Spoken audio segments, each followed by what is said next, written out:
Chapter 267. The auction of a total of 12 cars was extraordinarily smooth. In less than half an hour, all of them were swept clean on the spot. Schroeder, Diesel, and the others lost everything, but these car kings all wanted to buy their cars back, and the prices they offered were more straightforward than the last.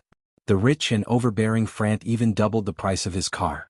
The other car kings did not encounter such a crazy competition like Frant, and at most they only raised the original price by 1.5 times.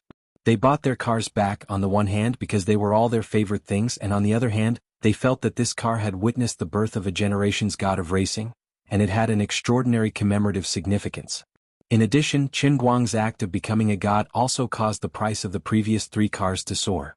All in all, the 12 cars that participated in the auction sold for an average price of 13 million yuan. A total of 156 million yuan was entered into the account. Coupled with the 2 million euros sent by Renault, which was equivalent to 14.69 million yuan, and the total prize money of the competition of 34 million yuan, Qin Guang's crazy act of becoming a god instantly exploded, earning 246.69 million yuan. It was more than twice as much as the 70 million that Lu Fei had originally thought. Qin Guang became a rich man overnight, and he was not inferior to those who bought the lottery and won the jackpot. Qin Guang did not stay here to continue to enjoy the worship of others. It was meaningless. Anyway, no matter how much he shouted, the power of faith that could be obtained from the heavenly Holy Grail had already been fixed. At this time it was already 9:30 in the evening, and the last flight from Xiangjiang to Wujing was at 10:40, so he had to rush to the airport as soon as possible. It was indeed worry-free to have Lu Fei's help in everything.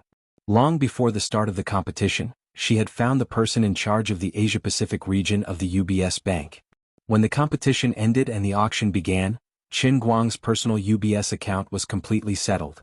Excluding the 7 million yuan that had been transferred before, the 197.69 million yuan in Qin Guang's bank card was all deposited on the spot.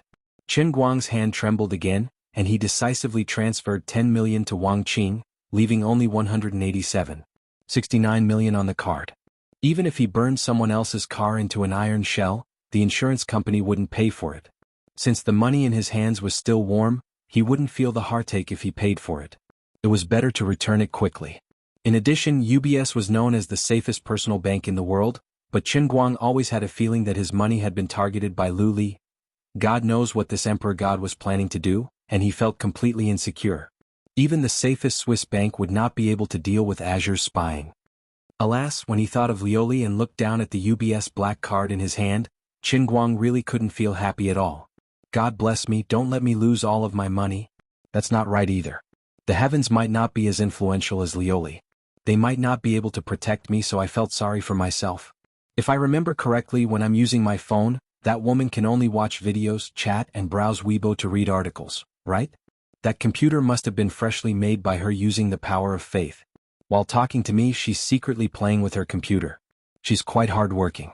Speaking of which, when I glanced at the monitor just now, it seemed to be a very familiar game interface. It vaguely looked like Dota 2. *CK.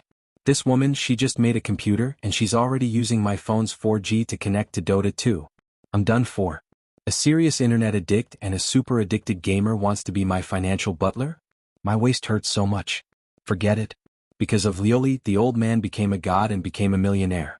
Then, because of her, he would lose everything. That was not something she could not accept. But thinking about it, if I worked myself to death only to end up empty-handed, how can I stop her? How can I stop her? Sitting in the car on the way to the airport, Qin Guang's heart was filled with melancholy. He didn't feel the joy of making a fortune, only endless pain in his balls. When he thought about the upcoming punishment realm, Qin Guang felt even more uneasy. Seeing his troubled look, Lu Fei said, "What's wrong? Are you worried about your mother's surgery?" Qin Guang sighed in his heart again. That's right, this was the third thing, and it was also the thing that he felt the most uneasy about. No matter how confident he seemed on the surface, the kidney transplant was a major surgery among major surgeries. Before the dust settled, it was impossible for him to calm down. He had been out for 5 days and he didn't know if his father had been so worried that he had a nervous breakdown. His mother hadn't seen him for 5 days in a row, and the surgery was approaching, so she must be even more uneasy. Although he had been on the phone often, he only reported the good news and nothing bad. His parents also said that their health was improving, and the success rate of the surgery was almost 100%. Tang Ying was also full of good news. But after all, he didn't see it with his own eyes, so he couldn't calm down. Fortunately, I can finally go back. I'll arrive in Beijing tomorrow afternoon, and then I'll give them a big surprise. Qin Guang nodded and said, yeah.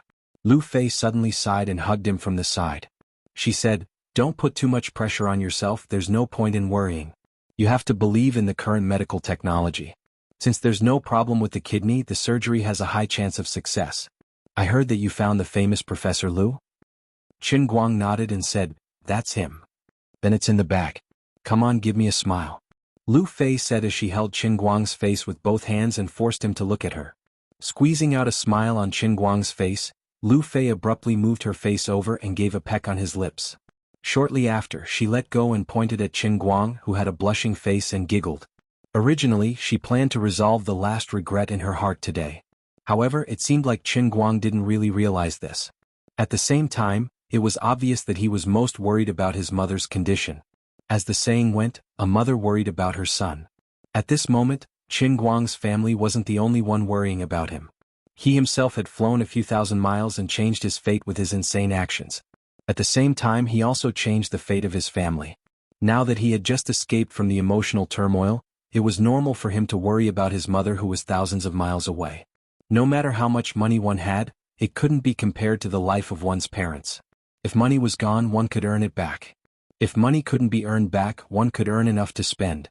However, if the life of one's loved one was gone, even if one bought half of the world, one couldn't buy the life of one's loved one back from heaven.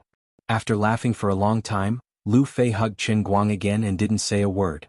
These past few days she had experienced ups and downs with this big boy. She watched him appear like a comet and conquer the entire world in 5 days. All beauties loved heroes, and Lu Fei was no exception. Not to mention that she was a crazy racing fan, so of course she would fall in love with the world's strongest racing god. But now, Lu Fei had seen through the weak side of this big boy's heart. His originally invulnerable godlike image suddenly came alive. A god who had fallen to the mortal world was much more charming than a god who stood high above. Lu Fei's strong feelings of worship, which had no foundation, gradually fell to the ground. Not only did it not weaken, it took root and sprouted. The physical distance between them didn't seem that important anymore. I just want my heart to be closer to him. There's no need to rush things between men and women. Hugging Qin Guang and feeling Qin Guang's body temperature, Lu Fei thought so. Is it comfortable to pinch? Okay, this guy's perfect image was broken again. It's okay. It's very elastic and really round. Can I put my hand in? Stinky pervert. I've really seen through you. Can't you be more mature? How could I fall in love with a loser like you? Can't we learn from the tall, rich and handsome guys on TV and play some high and mighty tricks? Qin Guang scratched his head with one hand and continued to take advantage of her with the other. I'm just thinking that I'm about to get on the plane. After I arrive in Wujing, I have to rush to the hospital. I don't have many chances, so I want to hurry. Besides, there's a very important part missing today. Lu Fei blushed and looked at him with a burning gaze. Can you be more shameless? This car has a lot of space. Why don't we shake it on the road? That's possible. You really King believed it? I'll strangle you to death. Rubber machine gun. Hit. I'll kill you. Chapter 268. Lu Fei's rampage continued until they were almost at the airport. It seemed that she also knew that after returning to Wujing, she could no longer play with Qin Guang as she did now. When Lu Fei got out of the car, her face was red. After taking 2 steps, her legs became weak and she almost fell. Qin Guang quickly supported her from the side. Be careful not to fall. Lu Fei turned around and stepped on him fiercely. It's all your fault. Qin Guang awkwardly chuckled as he felt puzzled in his heart. On the way from the mountain track to here, he didn't know what was going on. Maybe it was his super weak self-control as an old bachelor, or maybe it was Lu Fei's excessive indulgence. In short, the two of them laughed and played in the car. When Qin Guang came to his senses, his hand was already in a strange position that he shouldn't have touched. He himself was at a loss. In his impression, he was not such a daring person at all. Why did he do such a beastly thing when he was with Lu Fei? Or rather, why did he do such a thing that was worse than a beast? Because of her indulgence, I became unscrupulous and awakened courage? From now on, I will embark on the road of a generation of dirty kings? After thinking about it, no. I feel that I haven't changed. What was I thinking at that time? Was I testing her tolerance little by little and then a little bit more? Seems like it. Qin Guang had never been a saint. In the face of Lu Fei's indulgence and deliberate seduction, he couldn't resist at all. Along the way, Lu Fei was also enchanted. She thought that there was a partition between the front and back seats of the business car arranged by Uncle Cheng. Even if the back seat was noisy, the driver in the front seat would not know anything, so she was even more presumptuous. In this enclosed space, it was not easy for the two people who had poor self-control not to take the last step. However, when the two of them got out of the car together and were blown by the cold wind outside, their minds suddenly became sober. Recalling what had happened in the car, the woman felt a little embarrassed, but the man was secretly worried that he had gone too far and would lose a close friend like Lu Fei. Qin Guang was a little scared. He didn't understand women very well, and he didn't know if he and Lu Fei were friends or something else. Although she admires my driving skills, her other identity is that of a strong woman managing a large company. She won't always be my brainless fan, right? In the future, will she also realize that something is wrong and secretly decide to distance herself from me in the future? Qin Guang began to worry about personal gains and losses again. He always felt that everything that had happened in the past few days was too surreal. Whether it was the 180 million in his UBS account or the inexplicable strange relationship between him and Lu Fei, they were all so strange. As he was about to board the plane back to Wujing, these problems and situations suddenly rushed into his head, making him feel at a loss, and his brain wasn't enough. These days, Lu Fei put down her own affairs and did her best to help him. Qin Guang certainly knew her kindness and was grateful to her. But why did it become like this unknowingly? He didn't want to lose such a forthright and generous friend like Lu Fei, who could help him do everything properly, but he couldn't control his wretched heart as an old virgin. Of course, he knew that for a girl, his performance seemed to be completely unworthy of being a good friend, and he should be kept at a respectful distance. But knowing in his heart didn't mean that he could control himself. I'm really a terrible friend. What are you thinking about? As the two of them walked into the airport, Lu Fei asked when she noticed Qin Guang's absent-minded expression. Qin Guang took a deep breath. Yes. Lu Fei suddenly covered his mouth with her hand. Do you want to say sorry to me? Qin Guang's face turned red and he nodded slightly. Lu Fei slapped him hard on the shoulder. Hey. It's just a small matter. Is it worth a generation's god of racing to be so indecisive? I haven't said anything and you're already tangled up. Qin Guang was puzzled. You're not angry? Lu Fei rolled her eyes. Are you stupid? If I'm really angry, I shouldn't be angry at you, I should be angry at myself. If I don't agree, you can still use force, right? Hey, although I've never been in a relationship, I'm not a virgin like you. Is your understanding of women in the negative? He was seen through. Qin Guang covered his face, pretending to be pretentious in the car for 10,000 years, but it couldn't change the tragic fact that he was an old bachelor. So what if I don't understand women? You've really helped me a lot these few days, but I... As he spoke, Qin Guang sighed slightly, and his face showed an ashamed expression, and he felt a little regretful.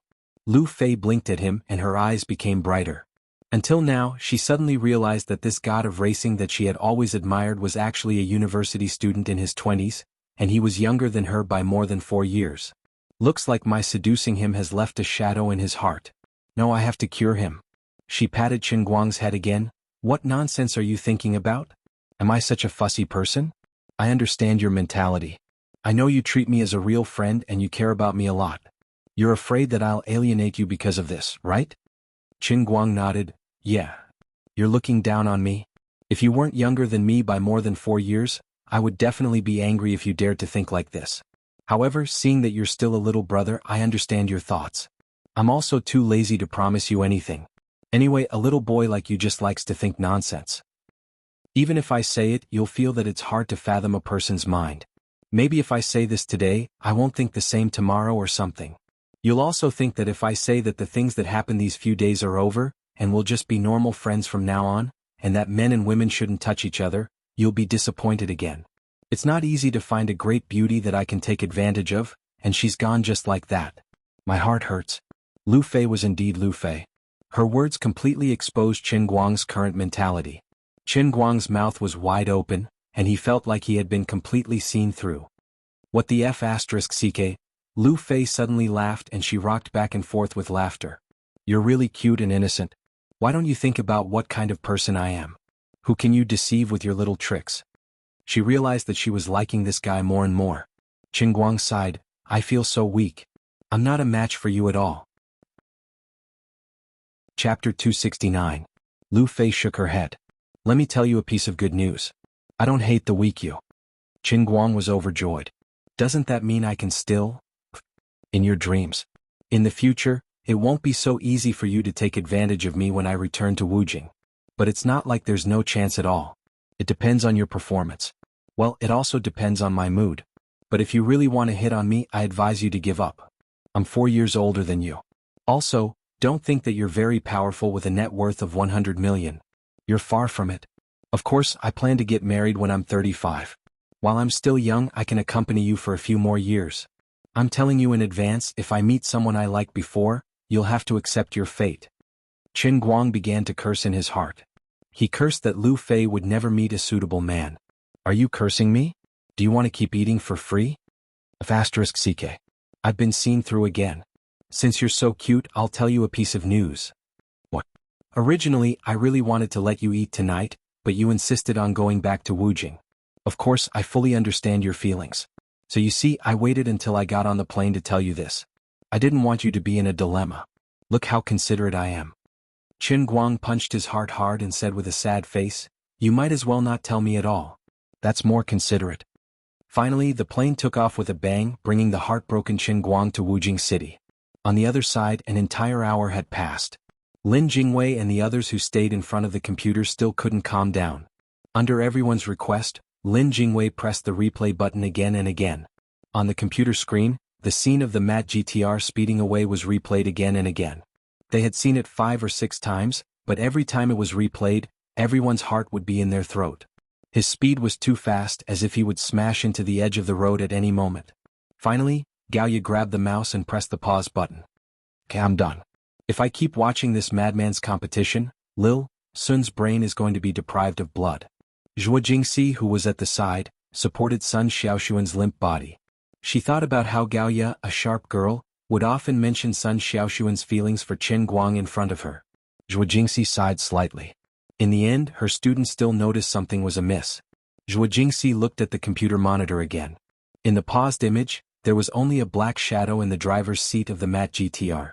But for some reason, Zhuo Jingxi seemed to be able to sense the determination and madness in the black shadow's eyes through time and space. This guy really didn't have it easy. Brother Guang, now that you've earned so much money, you're going to turn from a salted fish into a rich man, right? When he comes back, we have to eat from the rich. Just at this time, Lady White Snake suddenly came up with such a sentence. Everyone turned to look at him. Why did this guy's brain circuit seem to be different from everyone else's? Why are you guys looking at me like that? Don't you think what I said makes sense? Lin Jingwei punched him. You're right, but I still feel like something's wrong. You're not paying attention to the same thing as us. Sun Xiaoxuan, who was at the side, didn't say a word. She was happy for Qin Guang. No matter how dangerous it seemed, he had defeated everyone, including himself. But in her heart, she was disappointed for herself. From now on, Qin Guang was no longer the broke teenager who was so poor that he had to work online to support his family. Just as Bai Nyangzi said, Qin Guang was now rich. His personal assets were close to 200 million. What kind of concept was that? Sun Xiaoxuan, who came from an ordinary family, couldn't imagine it at all. In fact, Sun Xiaoxuan's family wasn't poor. In her hometown Jiangnan province, Wumian City, they were definitely above the middle class. Her father, Sun Quan, was a construction engineer with an annual income of more than 300,000. So, when Qin Guang compensated Pan Jiang with more than 10,000 yuan in medical fees because of her, she felt very bad and wanted to immediately return the money to Qin Guang. 10,000 yuan wasn't a big deal for her, but Qin Guang's net worth was close to 200 million. Her father couldn't even make that much money after working for 600 years. Thinking of that number, her mind went blank. Different from Lin Jingwei, Bai Nyangzi, Xiong Jinka or Gaoya. These people all treated Qin Guang as a brother or a classmate, but Sun Xiaoxuan was completely different from them. All this time, Sun Xiaoxuan had been thinking about finding a suitable opportunity to confess to Qin Guang.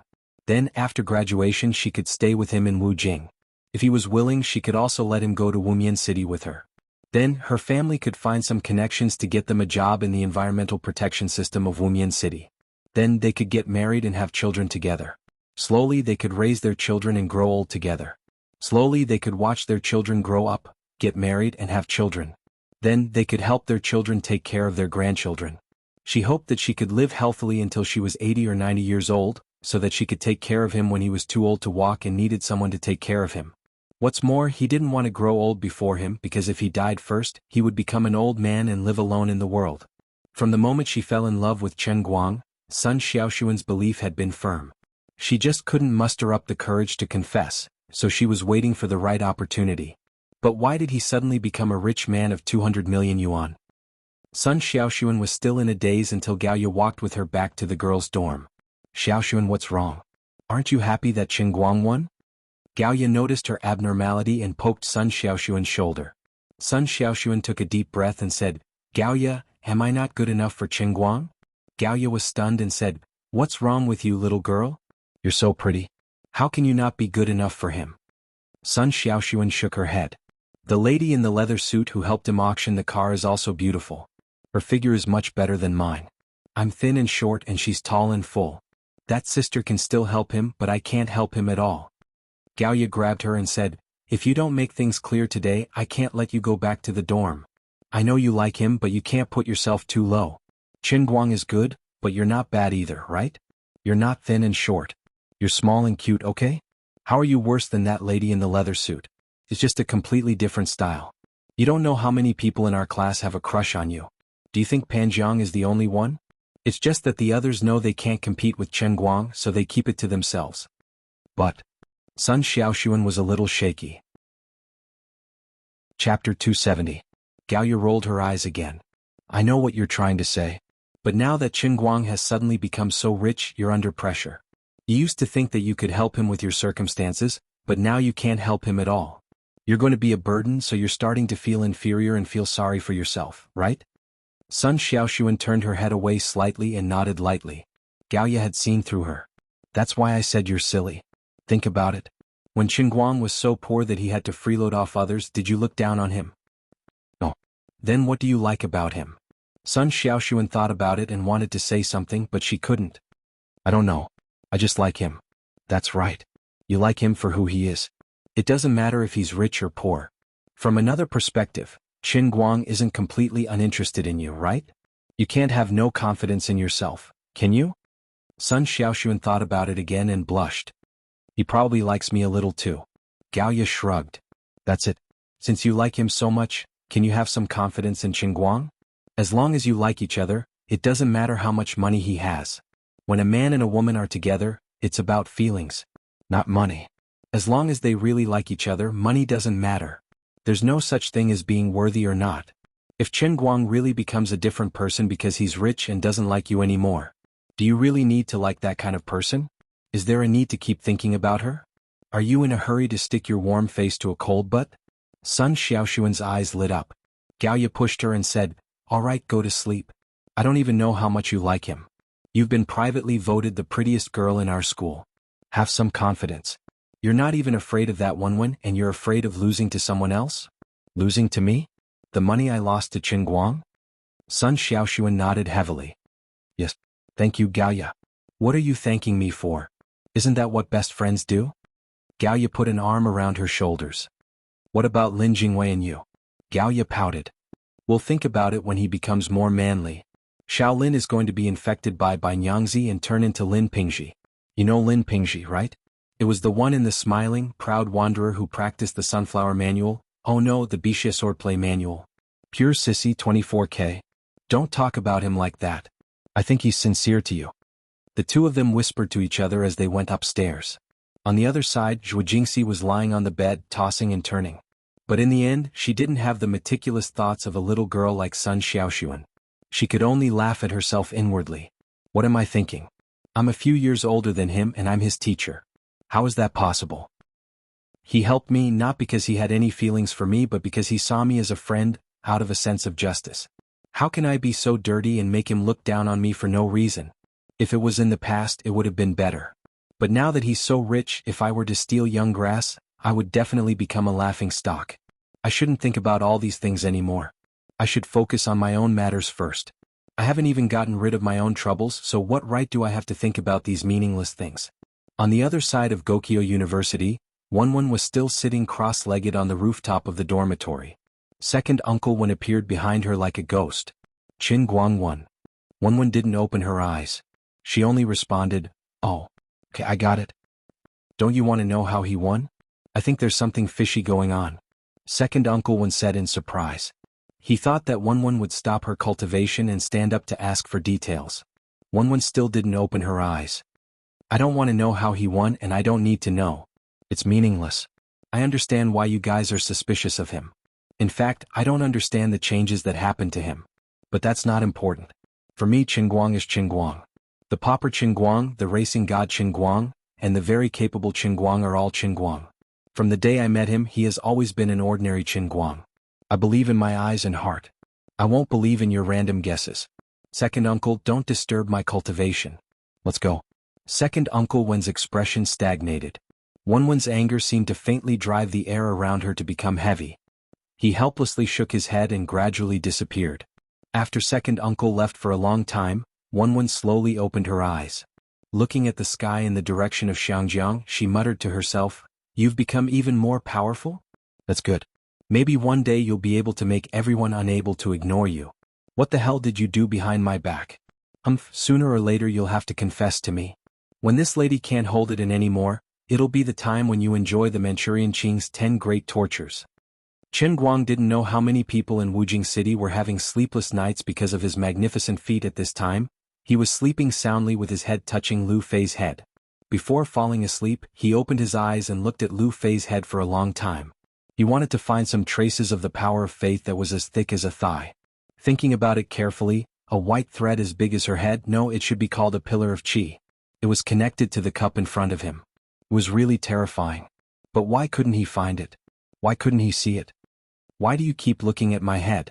Can't you let me sleep?" Lu Fei opened her eyes and glared at him fiercely. "Damn it, your thick power of faith must have been mixed with water. Can you be a little more respectful to the God in your heart?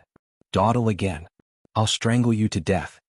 He closed his eyes and went to sleep. He didn't want to think about anything else. "It's really unlucky to be on a plane with you. Every time I can only buy a transfer ticket. What a waste." The next morning at 10 o'clock, when the two of them finally sat in Lu Fei's Porsche 918, Lu Fei couldn't help but complain. Qin Guang was also confused. "Maybe I have a grudge with the airline." Lu Fei rolled her eyes. "Come on, people don't even want to talk to you if you don't have a platinum card, right? Should I send you back to school or to the hospital? Let me drive. It's been hard on you. I'll send you home first, then I'll take a taxi to the hospital." Qin Guang was really considerate. Lu Fei was amused. "You're going to teach me real kung fu again?" "That's right, real kung fu at 80 kilometers per hour. From this angle, I can't imagine that you're actually a god of racing." Sitting in Qin Guang's car, Lu Fei was really bored. "You don't understand real driving skills. Real top-notch skills are never learned by driving like a slave. You have to treat the car like a friend and treat it like a family. Only then can you be one with the car and your driving skills will be natural. How do you think I trained? I'll tell you the truth. It's from running the internet for a year." As Qin Guang spoke, he took out his phone and tossed it over to Lu Fei. "Open up my app and see how many orders I've taken in the past year." Lu Fei opened the app suspiciously. "More than 3,000 orders." Qin Guang pretended to be mysterious. "That's right. On average, more than 10 orders a day. It's from this life of running the internet day after day that I've trained my skills. That day when I said I'm going to teach you real kung fu, I wasn't lying. This is my biggest secret. No one else knows about it. I'm only telling you. Don't ever let anyone else know." "No way. I also want to run the internet." "Didn't you say you don't want to race? It's not good for a girl to run the internet. Remember the stick I used to smash Zhong Bai's car window the first time we met? If it wasn't for that, I would have been robbed many times." Qin Guang rolled his eyes. She actually believed it? Oh, forget it. Chapter 271. Qin Guang stood outside the ward for nearly 5 minutes before he finally plucked up the courage to push the door open and enter. Seeing that he was finally back, Qin Guili was ecstatic, but he quickly hid it. Feng Rong, on the other hand, was much calmer.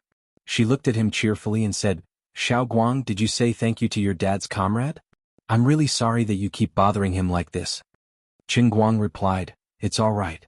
Uncle is quite a nice person." "That's right," Qin Guang lied to Qin Guili, saying that his money was Jiang Yage's kept woman. Qin Guili continued to lie to Feng Rong, saying that Qin Guang had gone to borrow money from his comrade again. It revolved around the core idea of making Feng Rong happy and the main purpose of making Qin Guoli less worried. One lie was wrapped in another, forming the main content of communication in this weird family recently. After chatting with his mother for a while, Qin Guang went downstairs to buy some fruits and flowers, then went to visit the donor's auntie in another ward. From the beginning to the end, Qin Guang did not mention a word about the other party's change of heart. Instead, he expressed his gratitude to the other party in every way, and even patted his chest to say that he would remember the other party's kindness. The gratitude fee was a total of 4 million. Qin Guoli had already paid 1 million as a deposit, and the remaining 3 million would be paid after the surgery was completed. Both parties had already signed the contract. Qin Guang did not mention the matter either. He even transferred another 100,000 from his card to the family's daughter on the spot, saying that it was for the aunt's nutrition. Qin Guang did not want to care about what happened in the past, nor did he want to be calculative about it. Right now he just wanted to comfort the family. At the same time, Qin Guang didn't care how expensive the reward was in the eyes of ordinary people, but he felt that as long as the final result was good, he could let go of any unpleasantness in the process. When he left the donor's ward, the auntie's daughter, a first-year university student in Zhongsha City, the capital of Southeast Province, followed him out of the ward. Blushing, she pulled him to the hospital corridor and whispered shyly, "Mr. Qin, I'm sorry." Looking at this pretty little girl, Qin Guang smiled and patted her on the shoulder. "What's there to apologize for? I should be the one apologizing to you. I understand what happened before and I owe you guys. No matter what, in the future your mother's kidney will grow in my mother's body, and we will be relatives. You will be my sister. This is my phone number. In the future, if you come to the 5 Capital to play or if you need any help, just look for me." The girl lowered her head in shame. "Actually, this was all my idea. I thought you would scold us. I heard that you were coming back. Last night, I thought for a long time to apologize to you, but you... I'm sorry. I'm really sorry." As the girl spoke, tears began to fall. During this time, she was also under a lot of psychological pressure. The previous incident was one thing. Her mother was also a terminally ill patient, and it was the kind with no chance of survival. In front of her family she could still hold on, but now in front of Qin Guang she finally couldn't hold it anymore. Qin Guang's gentleness and generosity made the girl, who had no siblings, collapse. Qin Guang completely understood her feelings. Compared to her, he was actually the luckiest person. Sighing, Qin Guang reached out his hands to hold her shoulders. "It's okay, don't cry, don't be sad. Sigh, I don't know how to comfort you." The girl wiped her tears and sobbed for a long time before gradually stopping. She looked up and saw that Qin Guang was still looking at her with a worried face. With red eyes, she turned her face to the side. "I'm sorry, I couldn't control my emotions." It's okay, it's okay. It's good to cry to vent. Otherwise it's easy to get sick from holding it in. It's also because I'm stupid and really don't know how to comfort people. Otherwise, how could I watch you cry? No. Mr. Qin, you're a good person, really good. I don't need to be comforted. It's been so long I've thought it through." The girl continued to shake her head. "Previously, I heard from your mother that you're a freshman at Central South University of Technology. Actually, I'm also a junior. You calling me Mr. Qin? Mr. Qin sounds so weird to me." Qin Guang joked with her. "I already said that you're my sister. You can call me Qin Guang or Brother Guang. If you want, you can just call me brother." The girl blushed again, lowered her head and said, "Well, okay, Brother Guang. Right, you still don't know my name, right? I'm Fan Lingshan, you can call me Lingshan. Not you Lingshan's Lingshan. It's Fan Lingshan." The two chatted for a while, then Fan Lingshan said goodbye, turned around and went back to the ward. Just as Qin Guang was about to go back, a figure suddenly jumped out from the corner of the wall and stood in front of him. White clothes, disheveled hair, just like Sadako. "Ghost." Qin Guang retaliated with a backhand slap. The female ghost slammed into the wall. Hearing the voice, it was actually Tang Ying. After a lot of effort, Dr. Tang apologized sincerely, rubbed his head, and blew off the bump on his head. Finally, Dr. Tang, who had been slapped against the wall, calmed down. "You brat, be gentler. I was just joking with you, why did you have such a big reaction?" Tang Ying pushed away Qin Guang's hand, rubbing her head. She almost fainted when she slammed into the wall. "How can you blame me? Isn't it because you suddenly jumped out and scared me? You scared me to death." Qin Guang rolled his eyes. "It's because I don't have heart disease. If someone with heart disease was scared by you like this, they would directly lie on the operating table. Slapping away Qingguang's hand, Tang Ying shook her white robe and then tied up her hair again. Humph, to a little girl you act like a considerate big brother, but to an old doctor like me, you have this kind of attitude. How can you say this kind of thing? Qingguang's face turned pale. If you're old and weak, then 99% of the women in the world are old and weak. I like what you said, forget it, I forgive you. By the way, Zhong Bai and Xiao Kai told me about your matter in Xiangjiang. In short, it's great that you can come back safely. If I knew you were going to do such a dangerous thing, I wouldn't have agreed. As Tang Ying spoke, she put her hand on Qingguang's shoulder. Qingguang grunted, he could hear the concern in Tang Ying's words, but he didn't take it seriously. Only those who didn't know anything would think that racing was a risk. But in fact, how could it be dangerous? It was completely beating up a child. Moreover, if he didn't prove himself through the car racing competition, God knows when he would be able to successfully trigger the hidden condition of the heavenly Holy Grail. This trip to Xiangjiang was totally worth it. Chapter 272. Qingguang went to Tang Ying's office and sat for a long time. They talked about Feng Rong's current situation, and Tang Ying gave Qingguang the last piece of reassurance. When Qingguang was about to leave, he saw Tang Ying take out a pencil. Let me sharpen it for you. 5 seconds later, a vivid miniature rose appeared in front of Tang Ying. Even the wood shavings were still floating in the air, not falling to the ground. Tang Ying was dumbfounded. How is it? Does it look good? Does it look good? Is it cool? Do you want to learn? Qingguang blinked proudly. He felt good today. To prove that he was the best sharpener in the world, he had to instill this concept in the people around him. That's right. When I get back, I'll buy a pencil and show it off to everyone I meet. Tang Ying took the rose that Qingguang had forcefully sharpened with a pencil. Her mind was a mess and she couldn't understand how this guy did it. If she hadn't seen him holding a knife and dancing on the pencil with her own eyes, Tang Ying would have thought it was a magic prop that he had prepared in advance. Feeling that he had successfully acted cool, Qingguang raised his eyebrows proudly. He turned around and walked out. He guessed that his dad wouldn't be able to hold it in any longer and would come out to ask him questions. When Qingguang was far away, Tang Ying stomped her feet. That idiot. He didn't even sharpen the pencil core for me. How am I supposed to draw? She took out the pencil sharpener and placed it on the neck of the pencil, ready to sharpen it again. If she cut it, the rose would be gone. After a while, she didn't cut it. Instead, she carefully took out a piece of paper and wrapped the rose that Qingguang had sharpened in 3 layers. Then she carefully put it in her bag and took out a pen to sharpen it herself. On the other side, Qingguang was about to break down because of his dad. Dad, Mom's going to have her surgery the day after tomorrow. Can you stop watching me? Let me go. No, your mom's surgery is important, but you can't ignore this. You're still young and really don't understand, but you can't let your guard down. Qingguang was extremely helpless. Your vitality recovery soup last time already caused me so much trouble. Don't come up with this kind of strange recipe again. What's wrong? It doesn't taste good? Qingguoli had a blank look on his face. I've tried it myself. Although it's not as pure as the authentic lamb soup, and it's a little messy, it's not that bad. Wait, how did you know it was vitality-restoring soup? Qingguang covered his face and thought, can I tell you that your son's life is in Dr. Tang's hands because of this tonic? They thought I was a patient in that area and wanted to save a good young man like me who couldn't lift weights. How much determination did he have? What if someone found out that it wasn't the case at all and thought that we, father and son, had teamed up to play hooligans? Wouldn't that be like having mud fall into one's pants? Anyway, before Mom's surgery is over, don't ever mention this to me again. Also, I'll transfer another 4 million to your account. Dad, you decide how to use it. Do you want to pay off the court's fine or do something else? Qingguoli's eyes widened. His brain couldn't process all of this. If I remember correctly, before you left, you transferred 3 million to me as a token of appreciation. Then the day before yesterday you transferred 4 million to me. Now you have 4 million again? Why do I feel like something is wrong? Is it because the RMB has depreciated recently, or have we become Vietnamese? Is this money in Vietnamese dong? Why do I feel like this money isn't being used as money? Qingguang really couldn't explain it to him, so he acted like a rascal. Fine. Just take it. Don't worry about it. Your son doesn't lack money now, not at all. This was the advantage of being a son. If he couldn't explain it clearly, he would act shamelessly. Anyway, Qingguang had a look of, what can you do to me? And, you have to take the money whether you want it or not.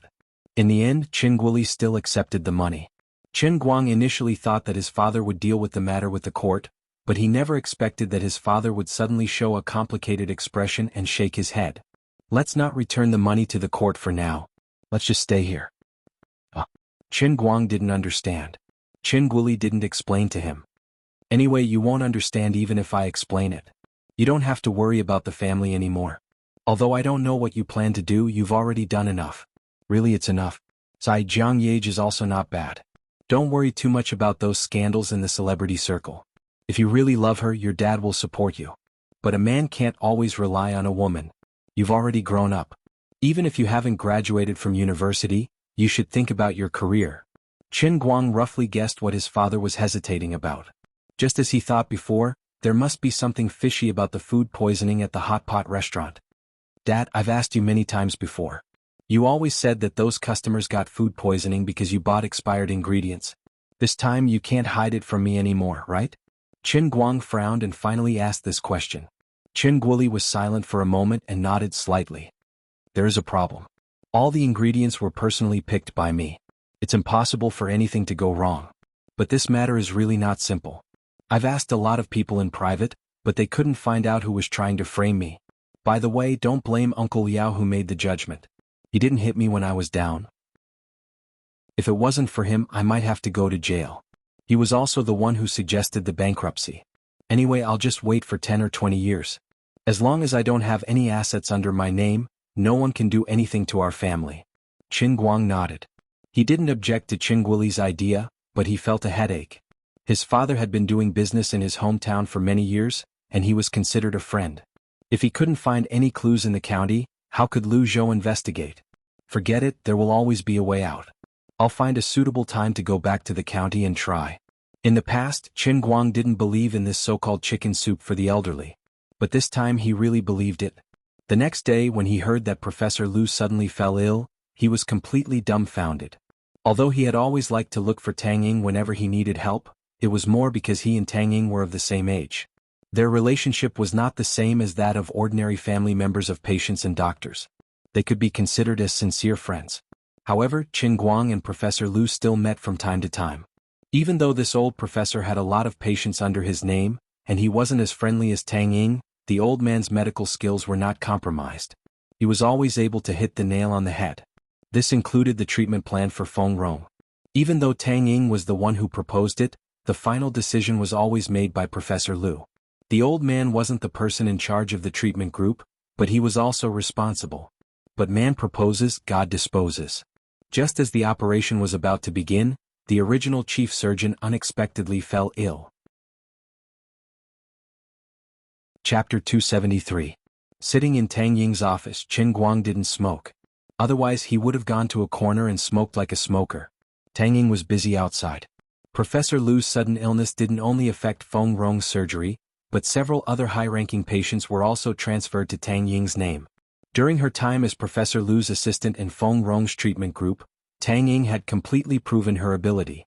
When Professor Lu first fell ill, he ordered all his patients to be transferred to Tang Ying. He wouldn't be able to trust anyone else. The old man was seriously ill, and it seemed like he wouldn't recover anytime soon. Tang Ying was also very busy. She finally talked to all of the new patients and read through all of their medical records. She finally had time to go to Qin Guang's office. As soon as she saw the bitter expression on his face, Tang Ying glared at him angrily. Ever since the news of Professor Lu's illness came out last night, Tang Ying hadn't had a good rest. She was so busy that she wanted to curse. However, when she saw this guy, she suddenly felt a lot better. "Are you done? My mom's surgery tomorrow?" Qin Guang could tell that Tang Ying was in a hurry. Even though he knew that the hospital would definitely have a solution, he couldn't rest until he asked her about it. Tang Ying threw a large stack of documents on the desk and turned to look at Qin Guang. "Okay, I know you don't trust me. But this time, whether you trust me or not, you can only rely on me. As a doctor, I can't promise the patient's family. Even if it's you, I can only talk to you for a while. I'm really confident. Are you willing to trust me?" The doctor at the next desk coughed violently as if he was trying to warn Tang Ying. If it were any other patient's family, they wouldn't have dared to say something like this before the surgery was even done. If something went wrong, it would definitely become a medical dispute. The doctor coughed violently. Qin Guang and Tang Ying understood what he meant. He was being kind, but they ignored him. Seeing that he was being snubbed, the man snorted and walked out. Before he left, he said sarcastically, "It's good for young people to be confident, but don't cause trouble for the hospital." "I'm sorry to have made things difficult for you." Qin Guang sighed. Tang Ying looked around. Seeing that there were only the two of them in the office, she walked up and stared into Qin Guang's eyes. "I told you, trust me. I'm not trying to comfort you, but I'm really confident. Of course, I wouldn't say this if it was another patient, but your mother is a perfect match with the kidney. As long as I don't cut off the liver as the kidney during the surgery, she will be fine." "Thank you." At a time like this, Qin Guang didn't know what to say. He was truly ashamed of Tang Ying's kindness. Tang Ying blinked. "Look at you. We're friends, aren't we? I have some information here. They are the records of my previous surgeries. You can take a good look at them. I'm not bragging to you, but the degree of finesse in my surgeries is not much worse than the fancy work you did yesterday when you sharpened your pencils for me. You just need to worship me crazily after reading it. I'm not going to chat with you anymore. I'm going back to work." After saying that, Tang Ying twisted her slender waist and took out another medical record.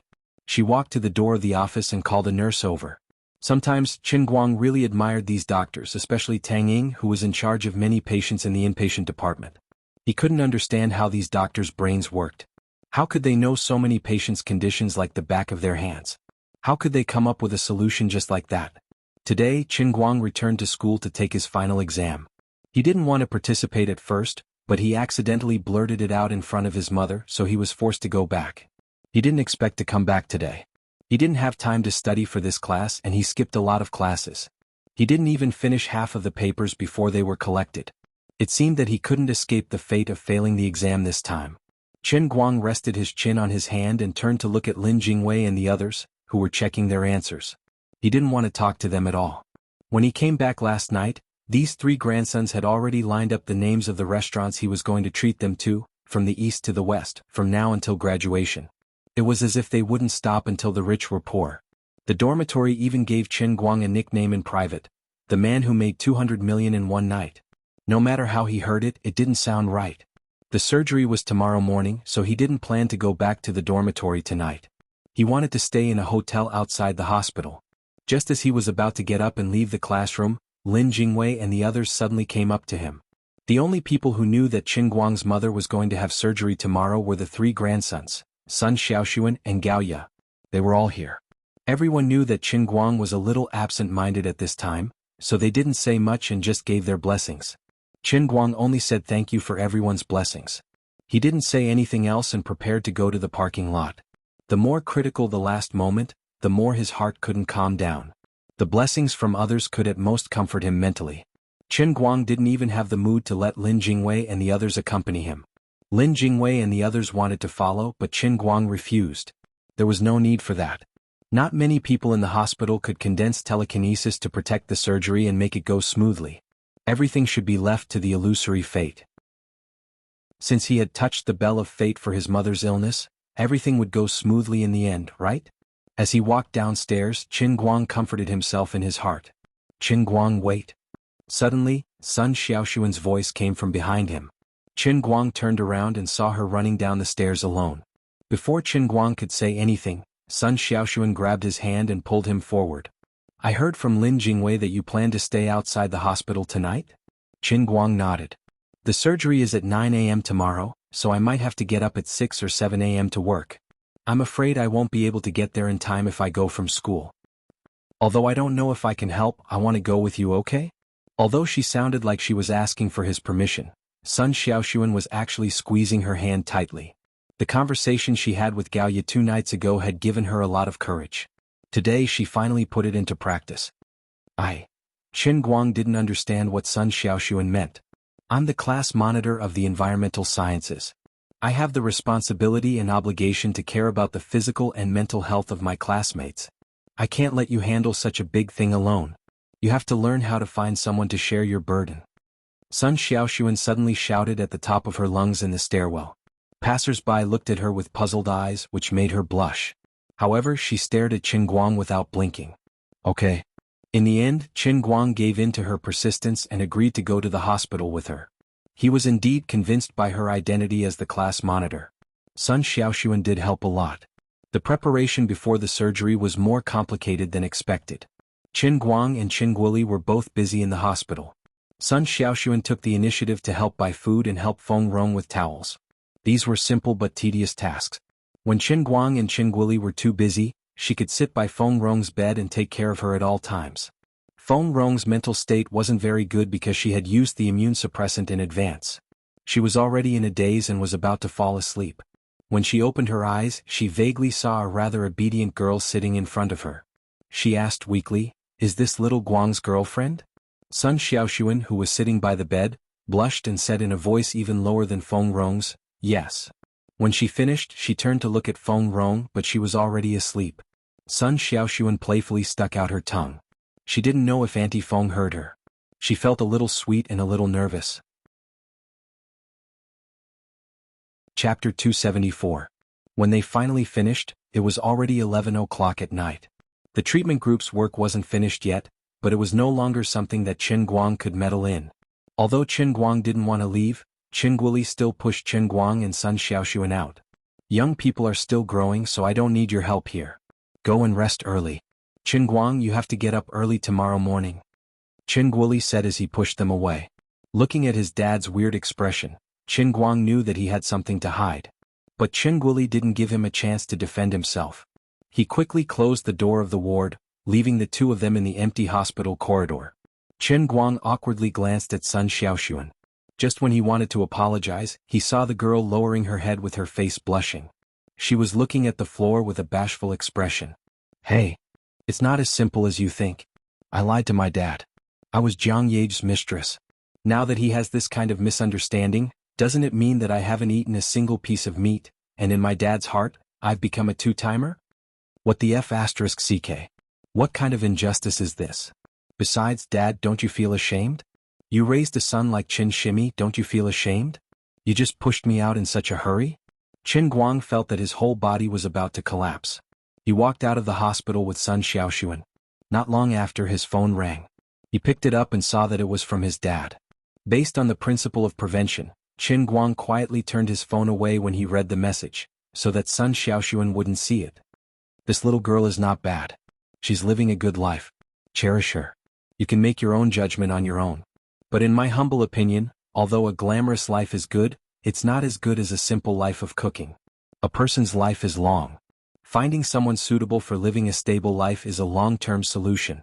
It was obvious that Sun Xiaoxuan's appearance today, her wholeheartedly helping out, and her gentle appearance of the daughter of a Jiangnan River village had easily captured Qin Guili's heart of fairness.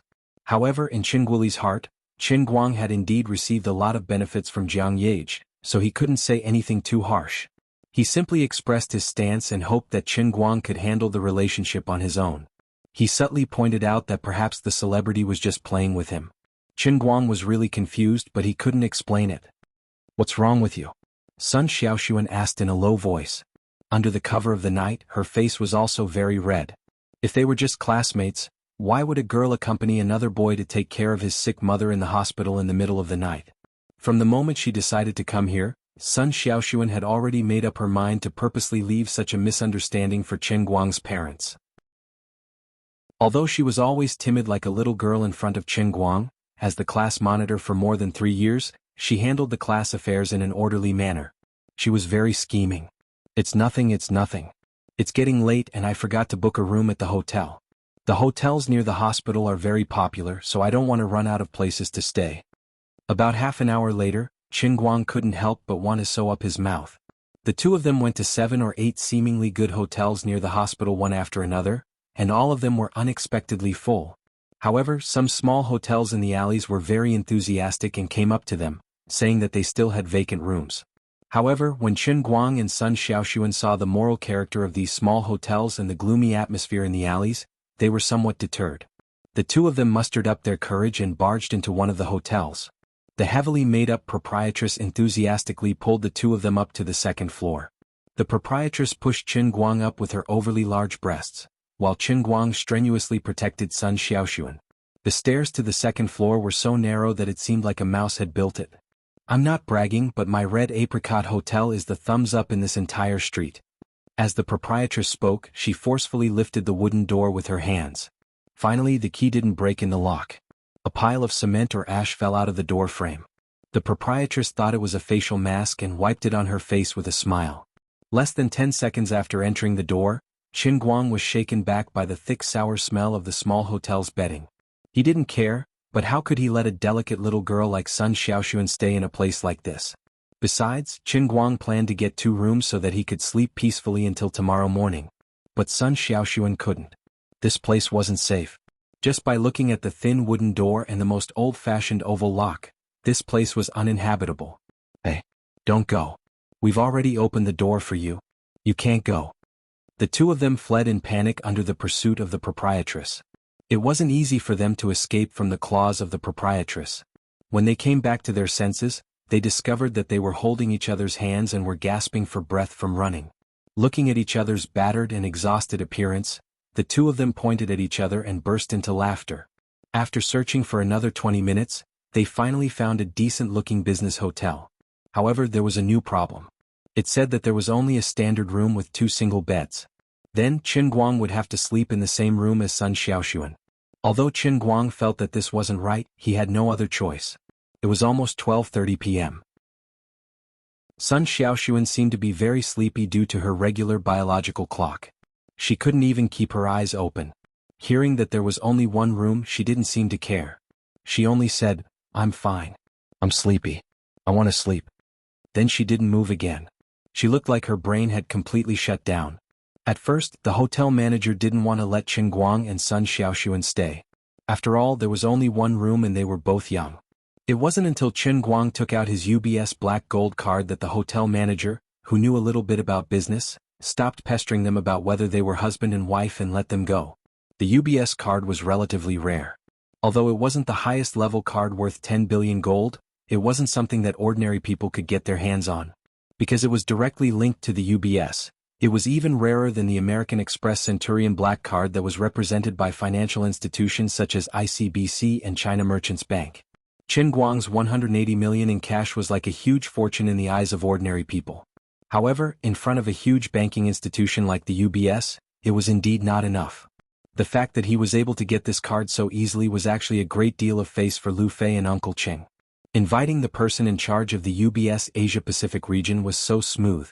Of course, if Qin Guang wasn't afraid of trouble with his current personal assets, he could completely meet the standards of the ICBC and China Merchants Bank to apply for a Centurion card. However, the UBS card was quite useful. Now it seemed that the black card's effect was basically up to standard, so he didn't bother with it. Qin Guang and Sun Xiaoxuan followed the enthusiastic manager upstairs in the elevator. During the elevator, Sun Xiaoxuan leaned against the elevator. In just a few seconds, she actually looked like she was about to fall asleep. Qin Guang held Sun Xiaoxuan's hand to prevent her from slipping to the ground. He also felt ashamed. She had helped him run up and down and it was quite tiring. Also, because of his own mistake, it took them until now to find the hotel. How tired was this poor little girl? Well, when they get to the room there were 2 beds anyway. She would sleep on one and he would sleep on the other. Soon she would fall asleep. Maybe there wouldn't be any problems, right? Qin Guang didn't notice that Sun Xiaoxuan quietly opened her eyes slightly.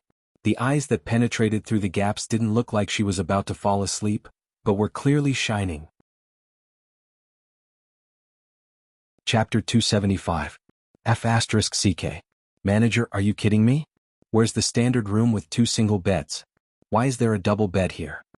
As soon as he inserted the room card, the lights in the room turned on. Qin Guang was dumbfounded. The manager, who was about to go downstairs, was called back by Qin Guang. Qin Guang pointed at the big bed in the room and felt terrible. At this time, Sun Xiaoxuan had already staggered into the bathroom. It seemed that she was getting ready to wash up. The manager was also a little confused. He scratched his head. Mr. Qin, I'm really sorry. I'm not usually the receptionist. The staff at the front desk are more familiar with the system. I'm a little out of practice.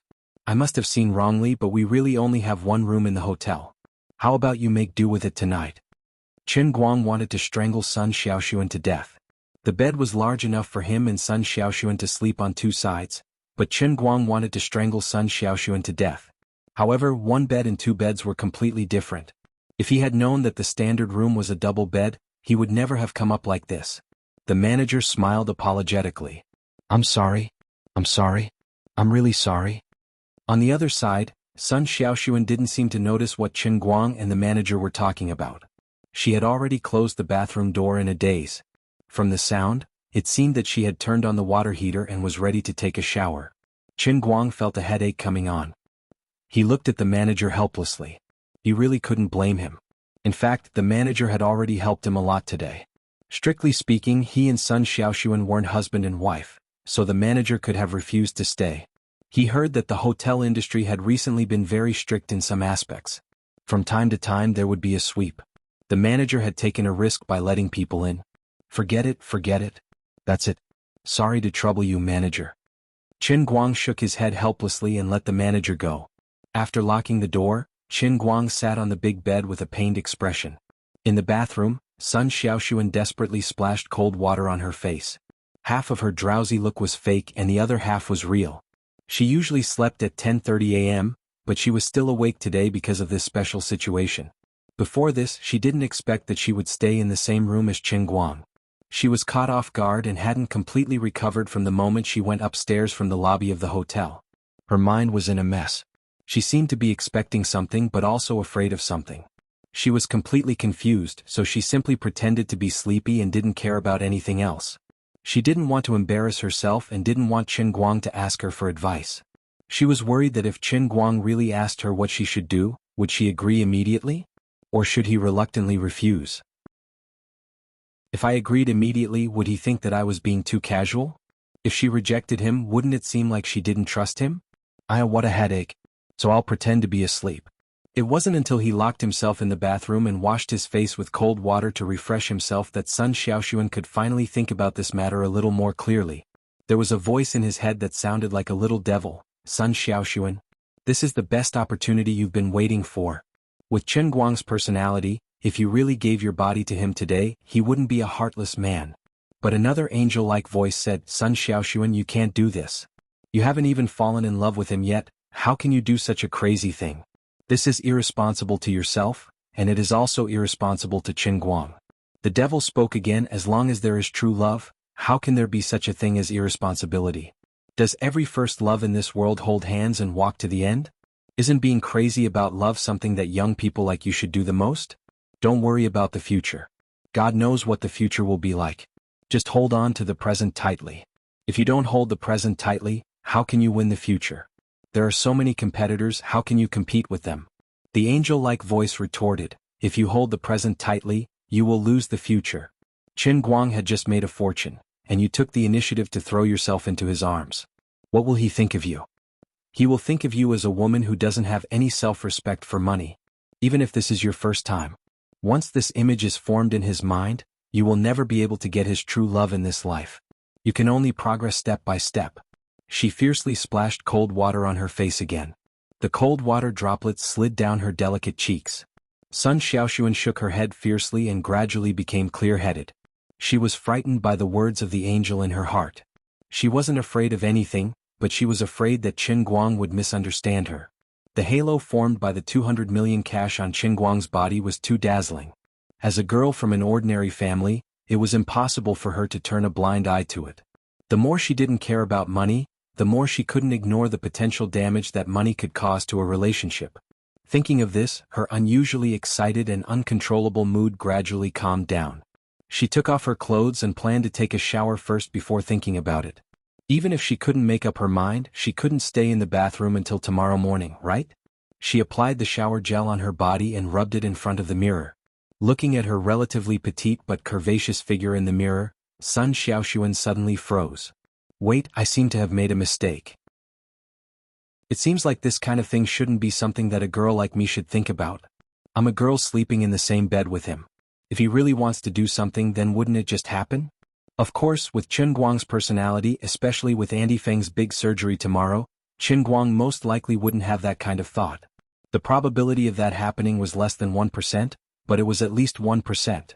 In other words, even if nothing happened, even if I just lay in the same bed with him for a whole night, it would still mean that our relationship had improved by leaps and bounds. I don't need to think about anything or hesitate at all. I'll just take a shower and lie on the bed naturally. Although I don't have a hot body like that sister in the leather jacket, and maybe I'm not as charming as one, I'm not bad, right? Sun Xiaoxuan clenched his fists tightly as he looked at his exquisite face in the mirror, as well as his slim waist that made Yaya envious. He was also holding up his chest, which was unique to young girls. I can't feel inferior, I'm really very charming. All I have to do is to act as natural as possible later. Sun Xiaoxuan took a shower and used the hairdryer to dry her hair. 20 minutes had passed, and it was almost 1 o'clock in the morning. She thought about it, and in the end she didn't wear the bathrobe provided by the hotel. Instead, she put on her pants and only wore a thin t-shirt. She then wrapped her white bra in her jacket and walked out of the bathroom with her neck shrunk. Chapter 276. Sun Xiaoxuan turned his head and saw Qin Guang sitting on the double bed with a dull look on his face. Sun Xiaoxuan didn't know whether he was disappointed or secretly laughing. I knew this guy would scare me silly. In other words, if Qin Guang was a perverted beast like Pan Jiang instead of him being like this, I wouldn't have fallen in love with him at all, would I? I'll leave it to God. Taking a deep breath, Sun Xiaoxuan forced a seemingly natural smile on his face. Don't let your imagination run wild. There's only one room in the hotel and it can't be helped. If you keep looking around like this, you won't be able to sleep until tomorrow morning. Besides, I didn't say anything. You're a boy, so why are you embarrassed? Qin Guang raised his head and was indeed embarrassed. I didn't expect it to be a double bed. It's all my fault that I didn't think of using my phone to book a room earlier. If it were another time, he would have to share a room with another girl and even sleep on the same bed. It would be strange if he didn't get excited. But at this moment, a small part of his mind was troubled by the current situation, and the other part was thinking about the scene of his mother being pushed into the operating room the next morning. He didn't have the mood to think about those trivial thoughts at this time. He was even sure that it would be a sleepless night for Sun Xiaoxuan, regardless of whether he could sleep or not. Qin Guang didn't expect to fall asleep at all. At most, he would just lie on the bed and rest for a few hours. Kidney transplant surgery usually took 4 hours. At 1 o'clock tomorrow afternoon, the success of the surgery could be determined. At this point, Qin Guang could only choose to believe that the kidney source brought by the power of destiny from the Holy Grail was so perfect, and he could only believe that Tang Ying, the genius doctor from Moreland's Medical College, wouldn't let him down. His mind was thinking about many things, so he didn't think very fast when talking to Sun Xiaoxuan. He didn't even notice the strange tremble in Sun Xiaoxuan's voice. On the other side, Sun Xiaoxuan pretended to be calm. He walked to the side of the bed by the window, put his coat next to the pillow, pulled off the quilt and crawled under it. He stuck his head out. It's okay, it's okay. Isn't this bed pretty big? There are also 2 quilts. We'll cover each other. You can't sleep in the middle of the night and snatch my quilt, right? You don't have the habit of snatching blankets, do you? Qin Guang shook his head. No. Sun Xiaoxuan smiled mischievously. That's good. I'm relieved. Then she hid under the quilt, took off her trousers and threw them beside the pillow. Qin Guang, following Sun Xiaoxuan's movement, her originally bundled coat was knocked loose, revealing her white bra inside. Qin Guang was staring blankly at her as she took off her pants. When he saw her bra, he was even more dumbfounded. You. Qin Guang couldn't hold it in any longer. Sun Xiaoxuan, on the other hand, stuck his head out of the cup with a red face and glared at him. Pervert. Qin Guang continued, hurry up and take a shower and go to sleep. I've set the alarm clock. I have to wake up at 6 tomorrow morning. I can only sleep for 5 hours. I'll wrap myself up in the quilt. I won't let you take advantage of me. Then she pushed her clothes under the pillow and with a shy look she really rolled left and right in the quilt, turning herself into a silkworm chrysalis. When Qin Guang went to the bathroom to take a shower with a bitter smile, Sun Xiaoxuan stared at the ceiling with a red face. She suddenly realized that she seemed to have overdone it. Originally, she wanted to give him a chance to accidentally crawl under her quilt. Now that she was wrapped up like a silkworm cocoon, how could he still have a chance? What should I do now? Should I shake the cup open on purpose? But will this make him think that I'm deliberately seducing him? I'm only wearing my underwear now. He'll take advantage of me in an instant. So painful, so conflicted. Roughly 10 minutes later, Qin Guang didn't even wash his hair since Qin Guang was much faster in washing himself. He also learned from Sun Xiaoxuan. He first put on his clothes and lay down on the other bed. He turned his head and saw Sun Xiaoxuan next to him looking at him with a red face and a nervous expression. Qin Guang's worry about the operation finally relaxed a little. He also threw out his pants from under the quilt, took off his clothes and pretended to cover his shoulders with his hands. Pervert. Don't look. Pfft. Sun Xiaoxuan laughed foolishly. I won't look at you. There's nothing to look at. I've already seen you when you were swimming. Okay, go to sleep. You were almost asleep just now. Why are you awake now? After joking with Sun Xiaoxuan, Qin Guang reminded her to go to sleep. After all, girls were not like men. Staying up late had a greater impact on their bodies. Qin Guang turned off the light but didn't close the window. The bright moonlight outside shone through the window, so the room wasn't very dark. Qin Guang lay on the bed and couldn't close his eyes. He stared blankly at the shadow of the chandelier on the ceiling, as if he could see the shadow moving with the moon. The night was as cold as water and his mind was empty. After waiting for about 10 minutes, he suddenly heard Sun Xiaoxuan's voice. "Why aren't you sleeping yet?" The voice was close at hand. Qin Guang turned his head and found that Sun Xiaoxuan, who had transformed into a silkworm cocoon, was leaning sideways. Her head was less than a foot away from him, and she was staring at him with a pair of big eyes. Under the moonlight, Sun Xiaoxuan's eyes, which were bigger than ordinary people's, were particularly bright. "I can't sleep." "Why?" "I'm scared. I've never been so scared before." "Auntie will be fine. You've worked so hard. If God really has feelings, he will also be moved by you." Sun Xiaoxuan's voice sounded very gentle. At this moment all the thoughts she had just had already disappeared. She had never seen Qin Guang in such a weak state until today. Qin Guang nodded heavily. "Yes, we'll be fine. If God really dares to treat me like this, I will tear down the sky when I become an immortal in the future." Sun Xiaoxuan thought he was joking. "I will tear it down with you." "Hey, if you want to tear it down with me, you have to sleep well first and take care of your body. You're going to have dark circles under your eyes." "That won't look good." No. Mr. Class Rep still looks good with smoky makeup." Qin Guang grinned. After chatting with Sun Xiaoxuan for a while, he felt a lot better. At this time, there was a sudden noise coming from the corridor outside. It seemed that a lot of people had suddenly come. Qin Guang knitted his brows. He couldn't be that unlucky, right? This situation often happens on TV. Motherf asterisk Kurt, don't joke around. I'm in a bad mood right now. What he feared had come true. After a while there was a sudden knocking on the door. It was very urgent and angry. "Open the door. Crack down on prostitution." Chapter 277. Sun Xiaoxuan, who was sleeping on the other side, was so scared that her face turned pale. Qin Guang reacted quickly and jumped up.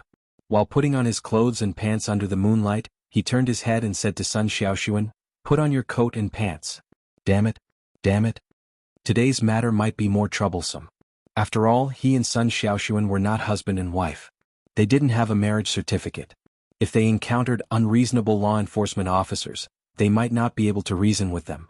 Of course, strictly speaking, it didn't seem very reasonable. The knocking on the door became more urgent. The manager outside seemed to be trying to explain, but it was useless. Sun Xiaoxuan also rushed out of the bed in a panic. She didn't care that her pair of white legs were seen by Qin Guang with the moonlight. She quickly sat on the bed and put on her pants and coat. However, she didn't have time to put on her bra. After thinking for a while, she put her bra under the pillow. Qin Guang looked at Sun Xiaoxuan. When she was almost dressed, he said, "Don't be nervous. We are not afraid of the slanderous. I will deal with it. You sit here and don't move. Don't be afraid." Sun Xiaoxuan nodded heavily. At this time she also calmed down a little. She thought to herself, no matter what, I can't be a prostitute. If they are angry, they can go to the hospital next door for a checkup. I'm a real virgin. No matter what, they couldn't sweep the head of a virgin, right? Qin Guang stood in front of the door and took a deep breath. If it was a blessing, it wouldn't be a disaster. If it was a disaster, it couldn't be avoided. Don't worry so much. I will deal with it when it comes. After unlocking the door, Qin Guang didn't even have the time to open it himself. The lock was twisted from the outside, and the door was pushed open. 3 uniformed policemen stood at the door with stern expressions. Beside them was the manager, who had an anxious look on his face. Qin Guang calmly stuck his head out and quickly looked outside. The commotion this time seemed to be quite big. There were policemen everywhere in the corridor. There were more than 10 of them, and they were knocking on the door everywhere. The room directly opposite seemed to have been swept to completion. The door was open, and a man wearing only briefs was squatting on the ground with his hands around his head. A seductive woman wrapped in a bath towel squatted beside him, completely ignoring the fact that the towel was about to fall to the ground and her chest was exposed. "What are you looking at?" "Hands over head. Squat down." I really thought it was some big shot, but it turned out to be just a little brat. He didn't learn good things at such a young age, and he only knew how to do lowly things. You're actually playing the adult game of buying sex? the young policeman in front of Chen Guang suddenly said.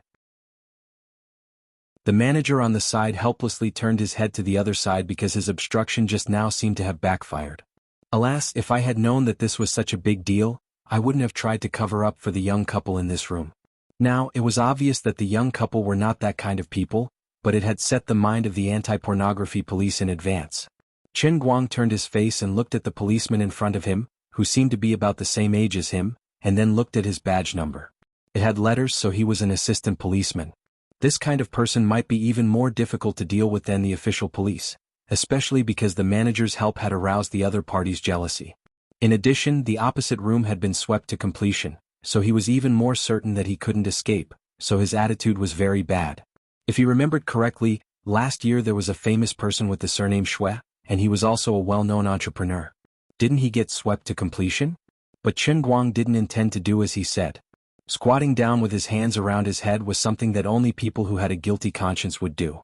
He was upright and had a clear conscience, so why would he do this kind of thing? Wouldn't that be tacitly admitting that he was the target of the anti-pornography police? What about Sun Xiaoxuan's dignity as a girl? So Chen Guang decided to block the door and not move. Squatting down with your hands around your head is something that only criminals do. I'm sorry, but I'm not a criminal. You really have a background? You're so arrogant.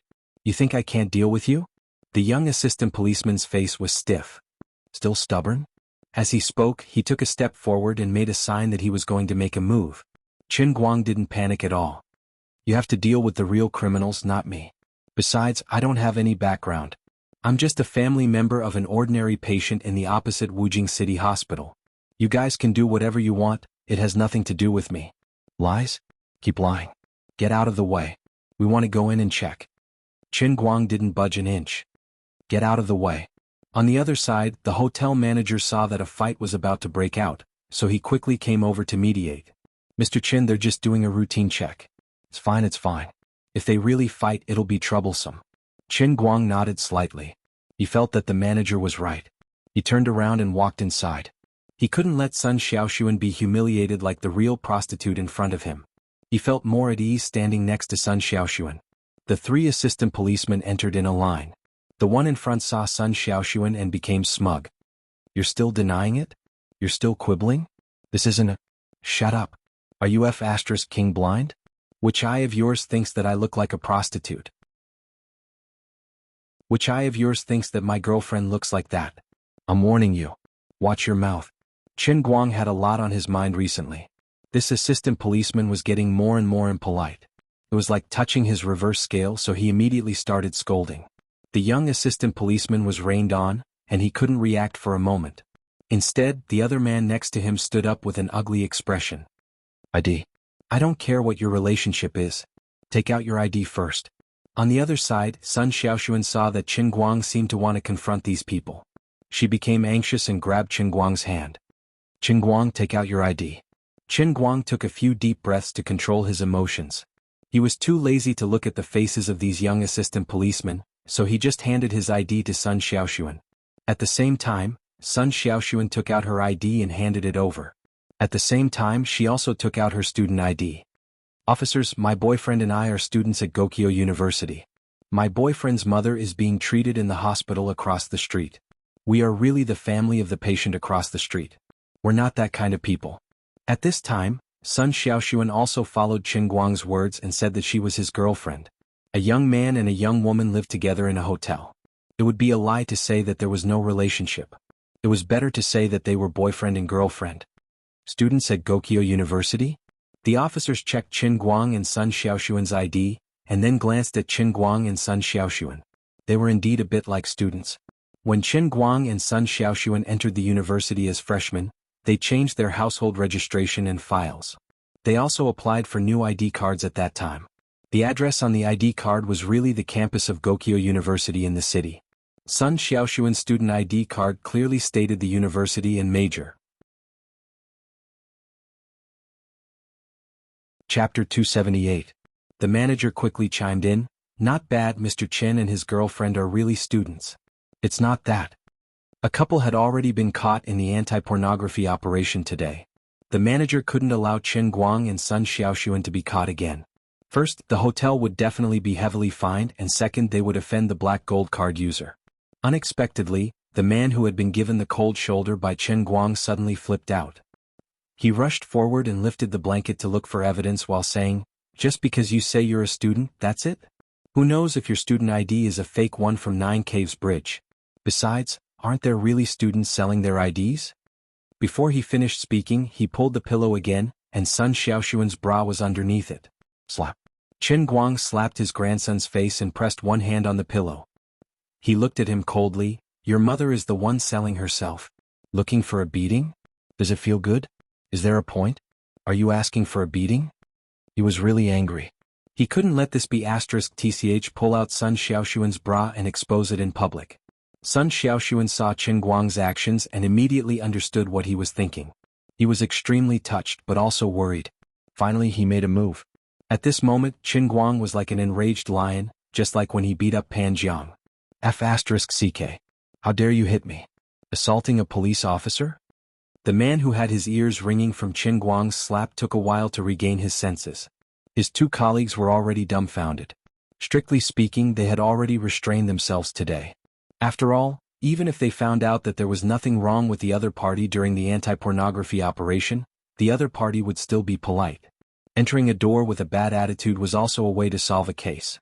The stronger they appeared, the easier it was for the criminal to break down and give themselves away, leaving the real client with no place to hide. Apart from that, even if it was a real couple, not many people would bring their marriage certificate when they went out. However, the more they asked, the clearer the investigation would be.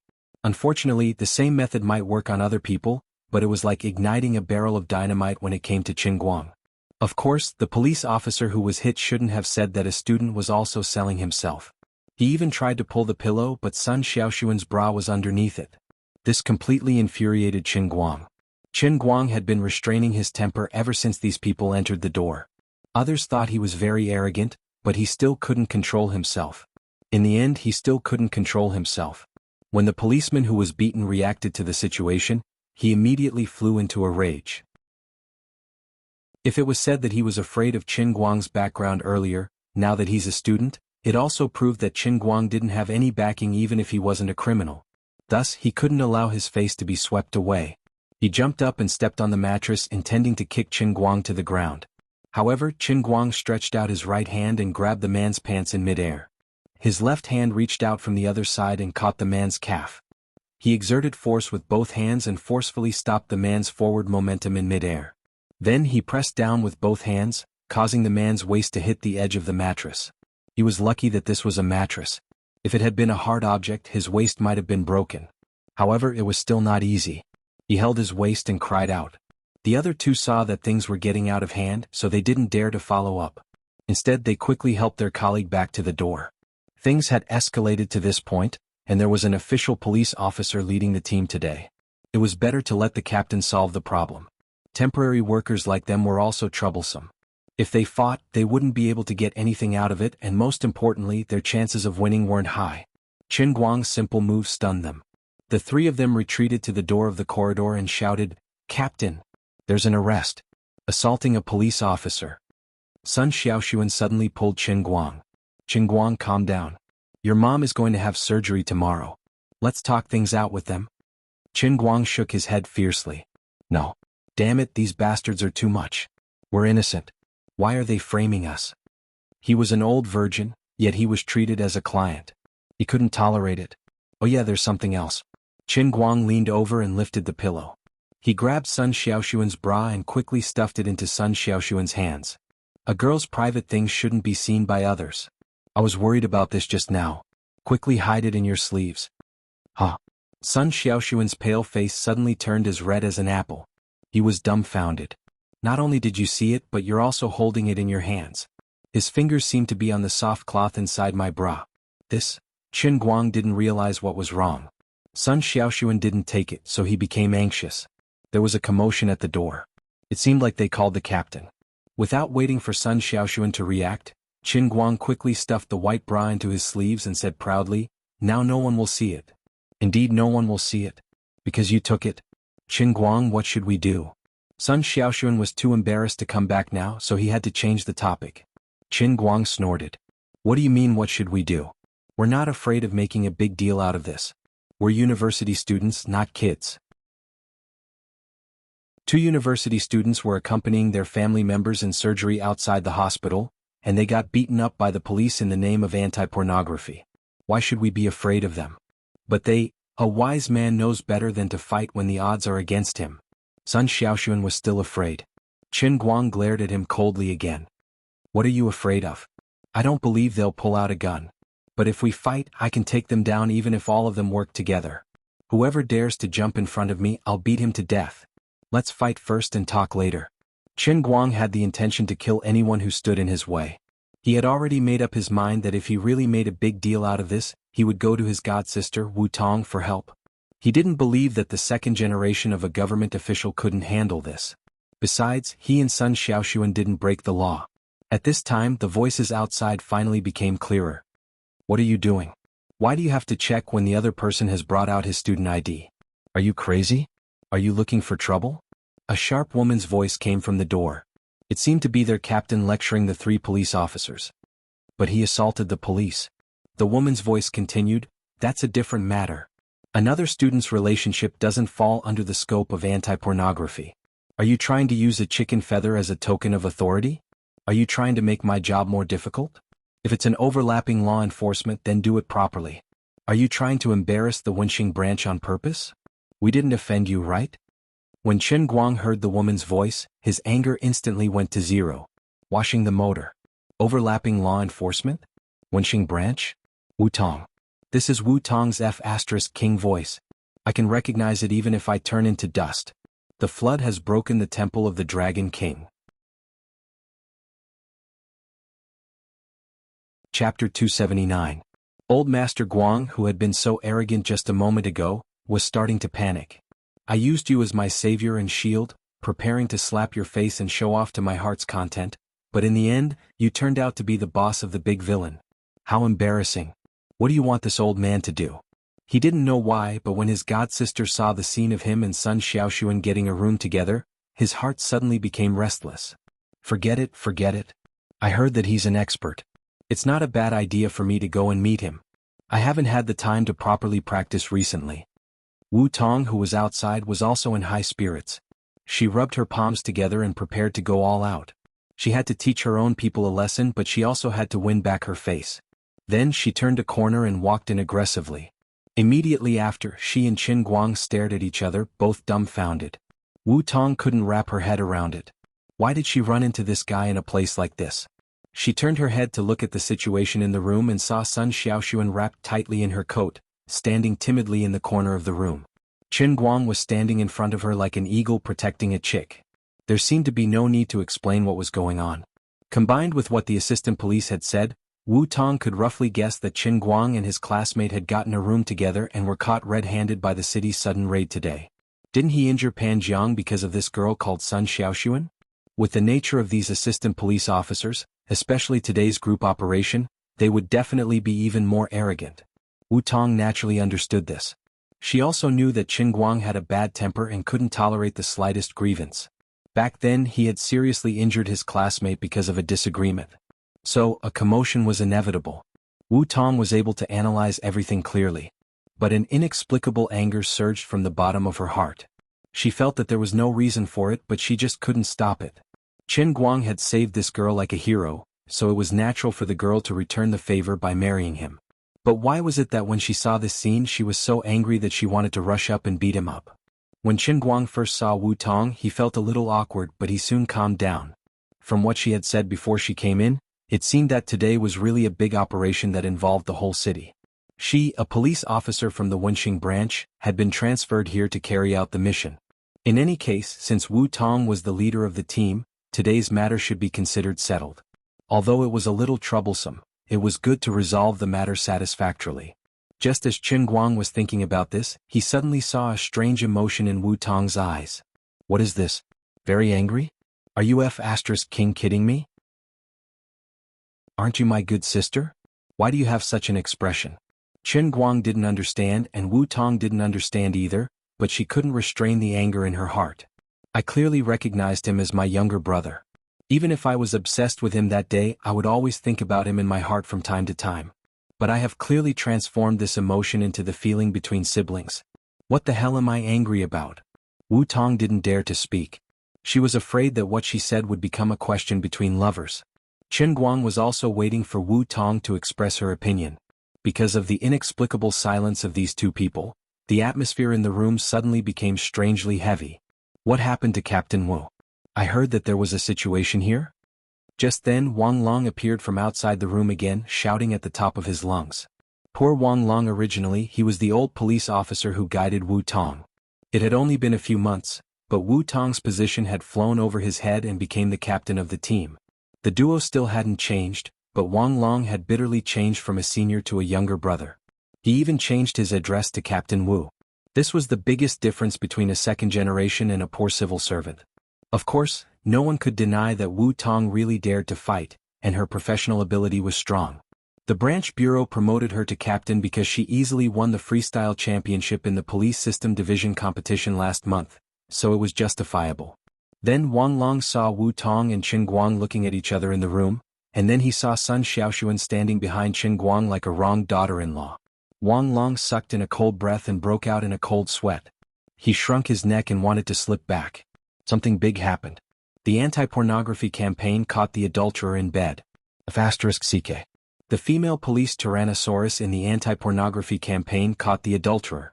Once the situation got out of control and this tragic fact was exposed, not only would there be a big incident now, but tomorrow's news would also sweep the 5 capital police system. Wang Long was so flustered that he almost couldn't stand still. He regretted coming over and asking more questions and getting involved in this matter.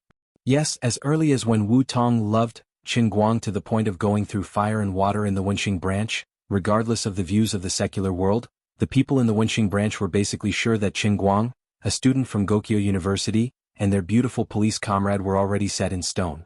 Later on, Wu Tong helped Qin Guang run errands a few times to resolve the Pan family's problems. She even pulled her father from the police station to Wujing University to support her. At that time, everyone was even more certain in their hearts.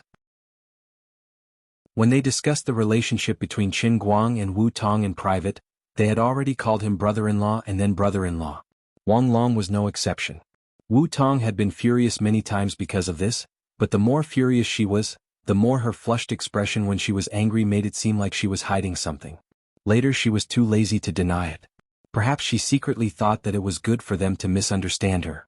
Anyway, she wouldn't lose a piece of flesh. After saying so much, it was not difficult to understand the panic in Wang Long's heart. Finally, the assistant policeman who had been knocked down by Qin Guang in 2 moves broke the silence. He rubbed his waist with one hand and moved in front of Qin Guang. He pointed at Qin Guang's nose and roared fiercely, "Boy, you bought sex and violently arrested me. Assaulting a police officer. Obstructing official business. Come with us." As he spoke, he reached for Qin Guang's wrist and wanted to grab him first. Although he knew that this boy was difficult to handle, the assistant policeman also knew that the person behind him was the recently popular freestyle champion of the police world. He was not someone to be trifled with, so he regained his courage. Bought sex? Qin Guang's pupils shrank, especially when he felt Sun Xiaoxuan's hand pinching the back of his clothes.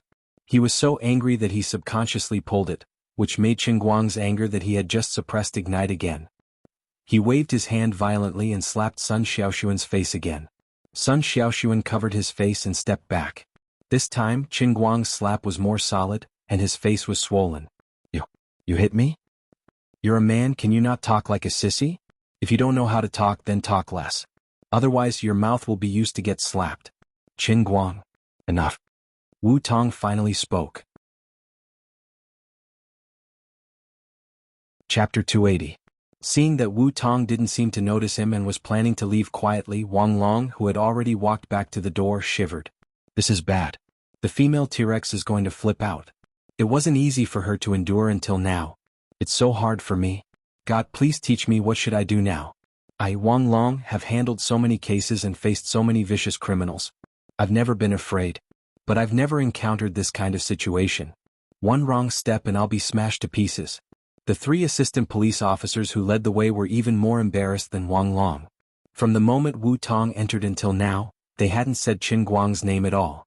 The man and woman's ID cards were still in their pockets. But why did Captain Wu of the Wenxing branch know the boy's name so easily? From her tone, she seemed to be very familiar with the boy. Captain Wu's background was already explained to them by the branch chief before today's operation. His background was very powerful. Sis, you saw it? They went too far. I'll accept whatever they said, but I can't stand it when they said that about Sun Xiaoxuan. Qin Guang spread his hands and said. Wang Long and the 3 assistant police officers almost fainted, but they all had different thoughts. Wang Long thought, it's over. This brother-in-law is too bold. He was caught red-handed, but he still put on an appearance of protecting the mistress and not allowing her to suffer any grievances. This is bad. Also, do they address each other like this? Sis. That's right, Wu Tong is definitely older than Qin Guang. It's quite suitable. F***CK, what time is this? What am I still thinking about? The other 3 assistant police officers were even more annoyed. What did we just hear? Sis. F***CK. Who exactly did we accidentally provoke? If we want to die, no one can stop us. Captain Wu. Captain Wu. Calm down, calm down. Wang Long finally plucked up his courage and strode forward. His act of sacrificing his life for righteousness had worked, drawing everyone's attention to him. Swallowing his saliva, Wang Long suddenly stood between Qin Guang and Wu Tong. Captain Wu, don't be impulsive. The other side has already finished their investigation. It's time to take a statement. Why don't you go and take a look? There seem to be 2 more people upstairs. There's a big operation in the city today. Official business is more important. Wang Long was reminding Wu Tong. Qin Guang didn't quite understand why Brother Wang Long was so nervous. He was a little surprised. Brother Wang Long, you're here too. That's right. It's good that all of you are here. Please help me explain. Why can't you sweep my head in order to crack down on prostitution? Can't we university students fall in love freely? Wang Long wanted to slap himself in the face, but in his heart he gave Qin Guang a big thumbs up. He was the strongest adulterer in history. I submit. Then Qin Guang didn't know that danger was coming. He smiled and put his hand on Wang Long's shoulder. He said to Wu Tong, Sister, I know I was wrong. It was wrong of me to hit your colleague in front of you. Police officers are good public servants who serve the people. I apologize to this brother. Please watch your words in the future. Okay. Then I won't disturb your official business anymore? Wang Long was completely dumbfounded. This bastard actually asked him to leave. He followed my words and asked me to leave. Congratulations, brother-in-law Qin Guang. You're the champion of this year's death-seeking competition. On the other side, Wu Tong's breathing became more and more rapid. She was indeed angry, but she also knew that she was performing official business. It wasn't her private time. She couldn't do anything that would cause misunderstandings at this time.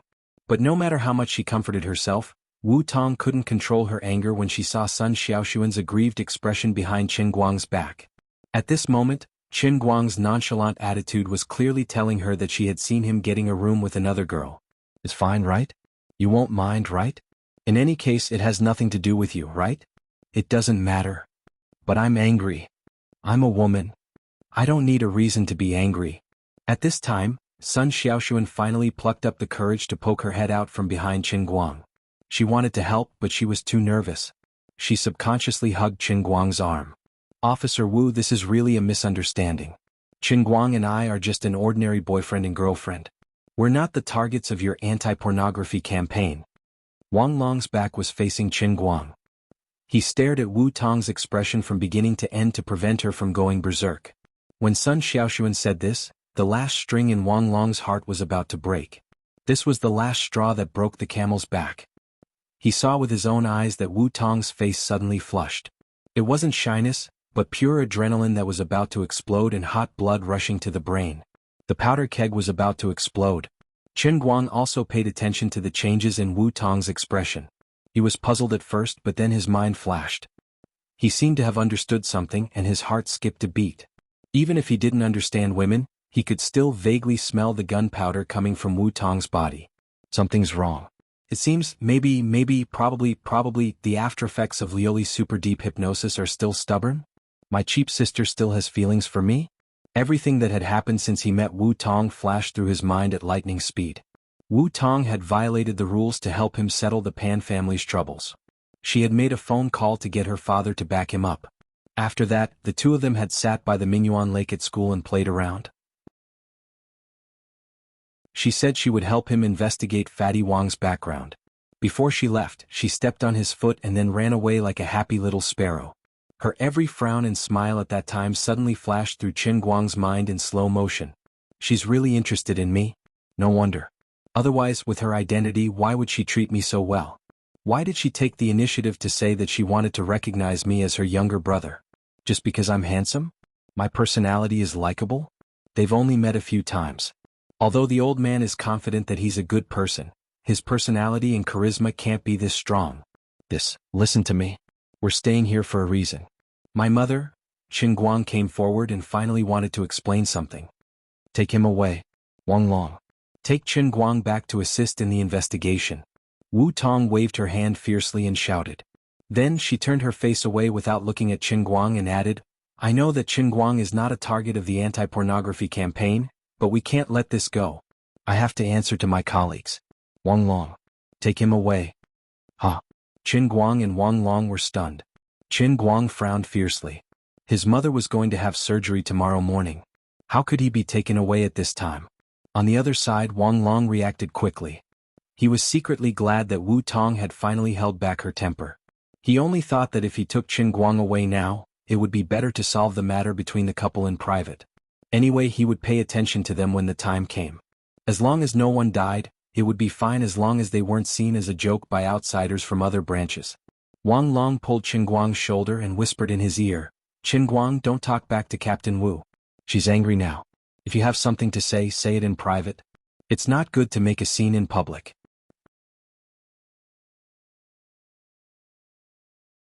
Chapter 281. Qin Guang struggled a little, but he couldn't break free. Wang Long was really using all his strength. On the other side, Wu Tong was still looking at him with a livid face. Don't go overboard. Qin Guang was a little anxious and wanted to say something. Before he could finish his sentence, Wang Longmeng covered his mouth and pushed him out. Wang Longmeng whispered into his ear, My brother. I beg you. I don't know what's going on with you two, but you're fighting at the head of the bed and reconciling at the end. Please stop it. Let's go back first. I'll go with you to the branch here and we can discuss everything slowly. *CK. Husband and wife? Fighting at the head of the bed and reconciling at the end? When did I become this kind of relationship with Wu Tong? Wang Long's information was enough to stun Qin Guang. Could it be that she had secretly announced that I'm her man? No wonder she's so angry. Qin Guang felt that he had grasped the key to the problem and he felt even more pain in the ass. I'm so King innocent. It's none of my business. If it were another situation he might still not give face to Wu Tong, but Wang Long was right. She was now carrying out her duties and he didn't know what she was thinking. If they were to get into a fight in public he wouldn't know how things would turn out. Forget it, I'll accompany her first. Later, I'll explain to her about my mother's matter, and then I'll explain to her that I slept in the same room with Sun Xiaoxuan today for no reason. With her personality she probably won't be so unreasonable, right? Qin Guang still maintained his utmost patience and restraint with Wu Tong. On the other side, Wu Tong saw that Qin Guang had finally been escorted away by Wang Long. The anger in her mind gradually subsided.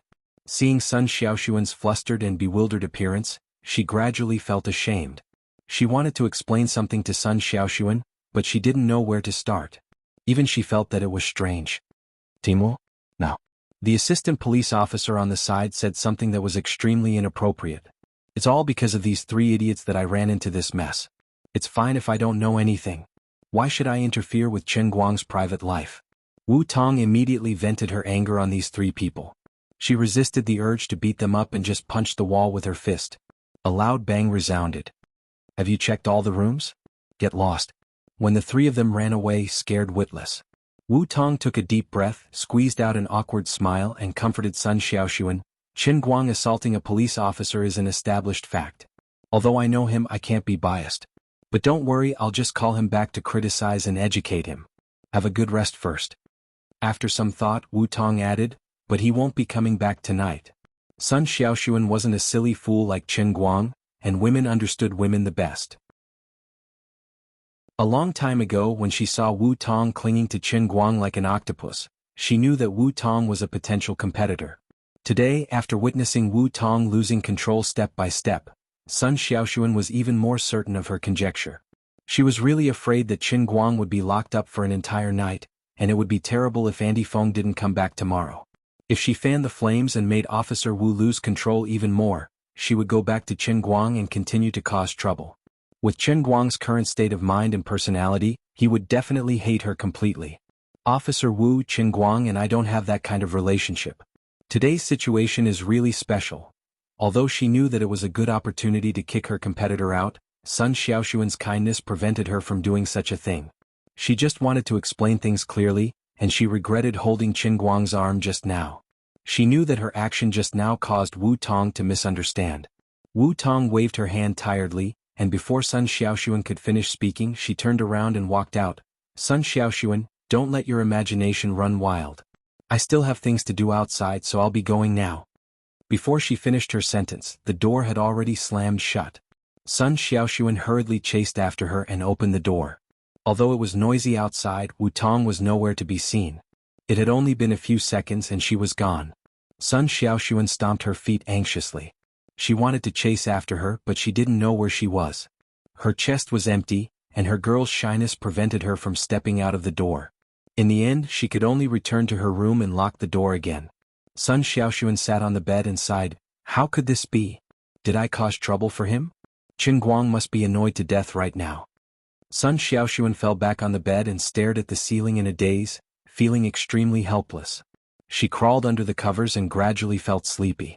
It was almost 2 in the morning and she really couldn't hold on any longer. She fell asleep without taking off her pants.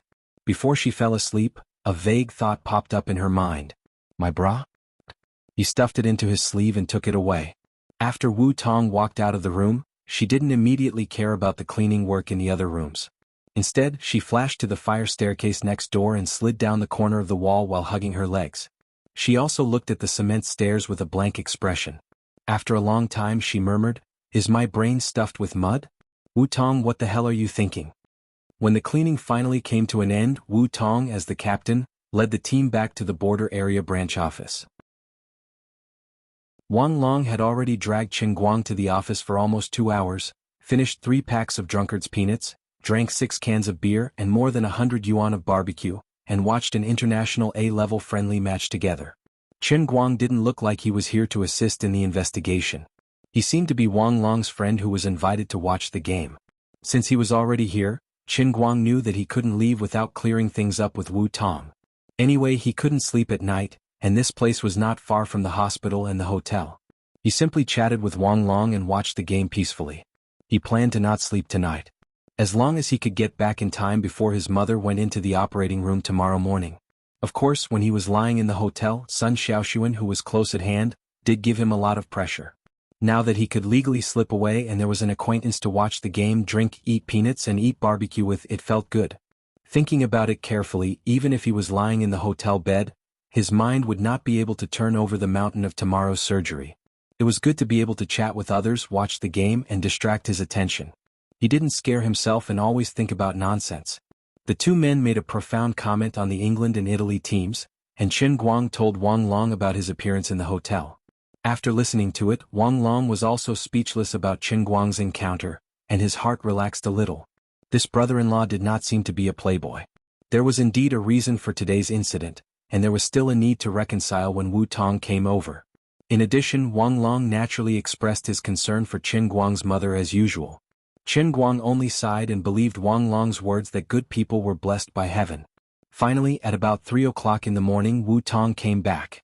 The game had just ended, and the 2 sides had tied. She looked a little tired. It was the first time that she represented the Wenxing branch in such a big operation in the city. In the middle of it, Qin Guang's matter was interspersed, and her right-hand man Wang Long was sent away to take Qin Guang to the branch office. She was very busy. Wang Long hurriedly stood up and planned to help Qin Guang explain. He understood Qin Guang's feelings.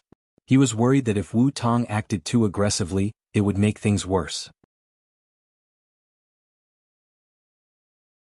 Chapter 282.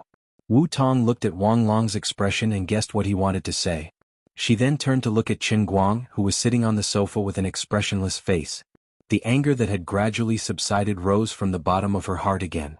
Captain Wu. Wang Long was about to speak. Wu Tong waved her hand fiercely.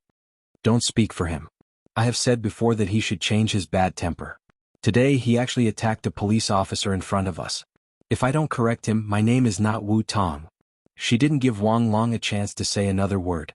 She passed by him like the wind and stood in front of Qin Guang. Looking at the trash can full of drunkards' peanut packaging, barbecue sticks, and 6 cans of beer, Wu Tong's face completely darkened. I worked so hard to clean up outside, but I asked you to come here to be educated, but you became eating barbecue and watching football?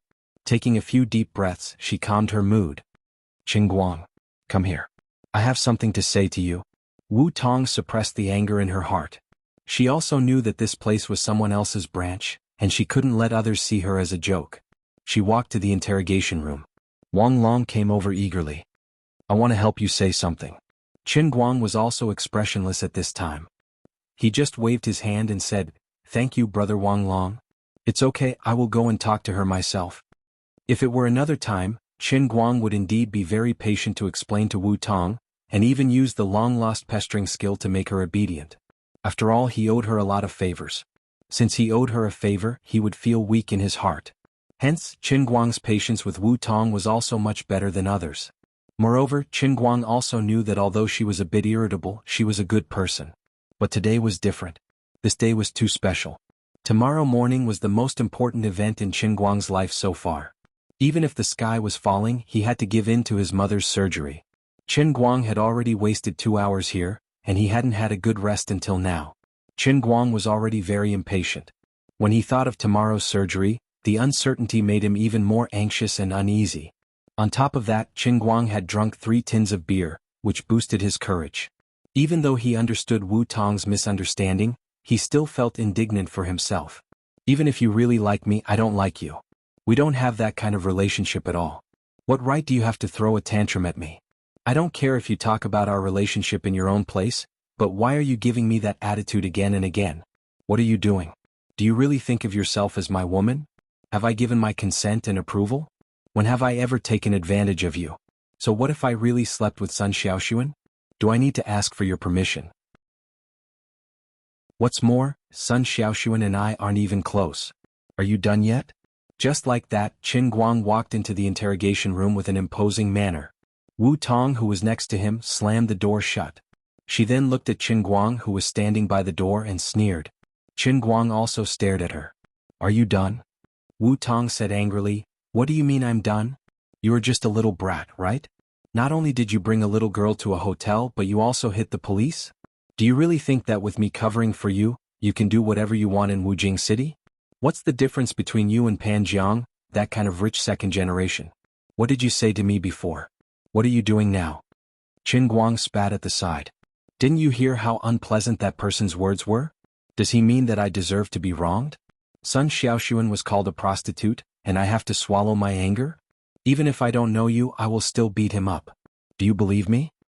No matter what the reason is, it's wrong to hit people. Wu Tong said forcefully. What a joke. If I can tolerate this, am I still a man? As the two talked, the atmosphere became heated.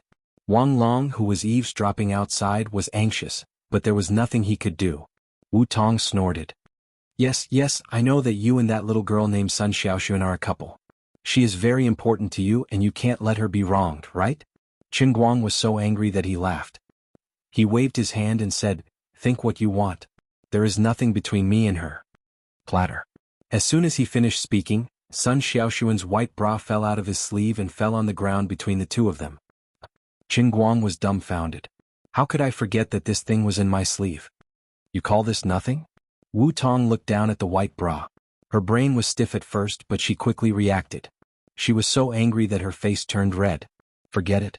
Qin Guang just quietly bent down and tucked the bra back into his sleeve. He didn't even have the mood to explain.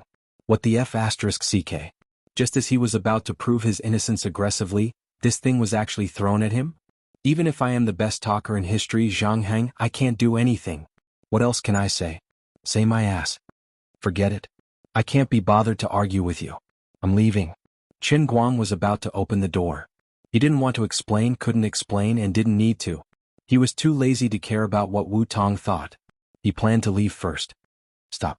Wu Tong raised her hand and pressed the door lock. You can't leave. Qin Guang turned around and looked at Wu Tong. What? You're interfering with official business. You've violated public security regulations. I have the right to detain you. Wu Tong felt extremely wronged. Up until now, Qin Guang hadn't explained anything to her. However, she was in no position to take the initiative to uncover the matter and ask what she wanted to say.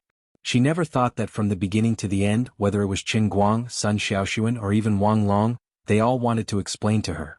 It was she who didn't give them the chance to speak, which led to the current situation. Qin Guang took a deep breath and forcibly suppressed his anger. When he looked at Wu Tong again, there was no longer any familiarity in his eyes. There was only a strong sense of distance and unfamiliarity. He finally understood. Perhaps the aftereffects of his second-generation rich sister's severe hypnosis had remained until now. As a result, she really did have feelings for him.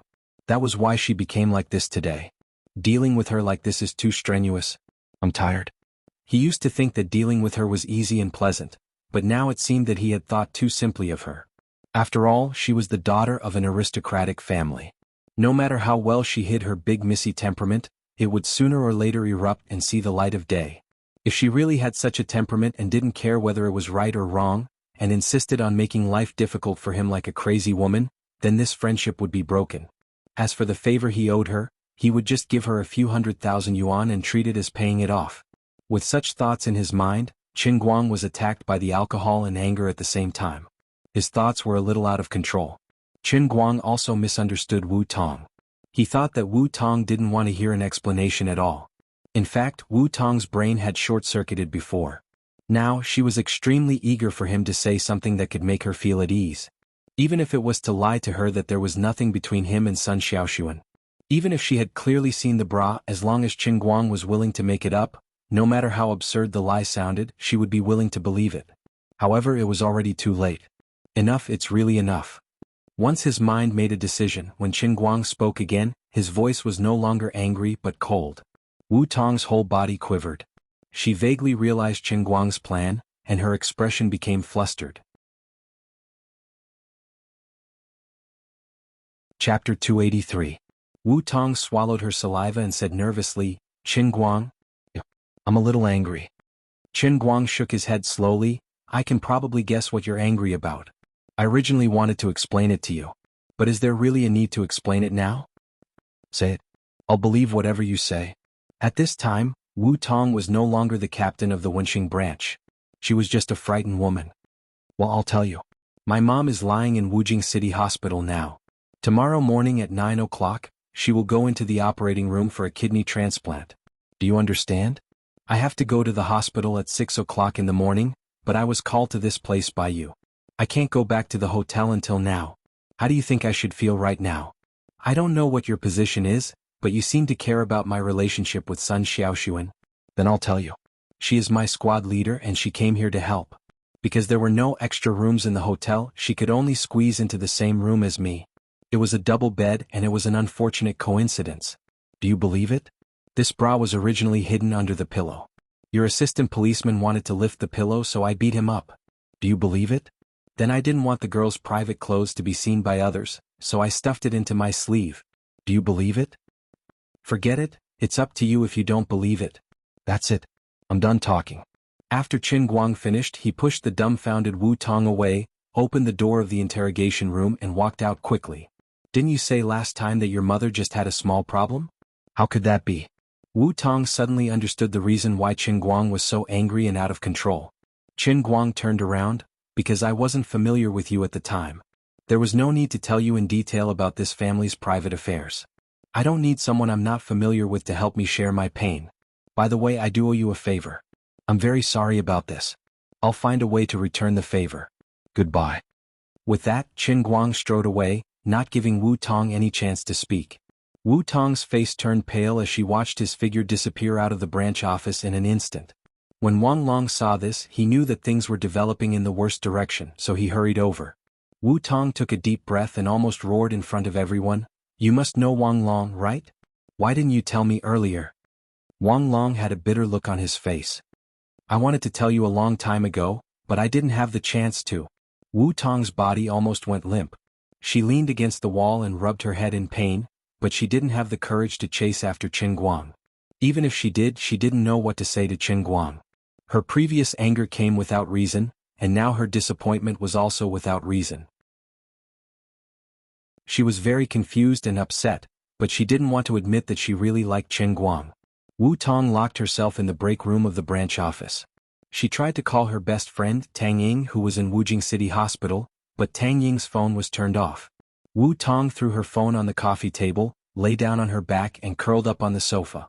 She muttered to herself, "How did it become like this? I'm really a terrible person.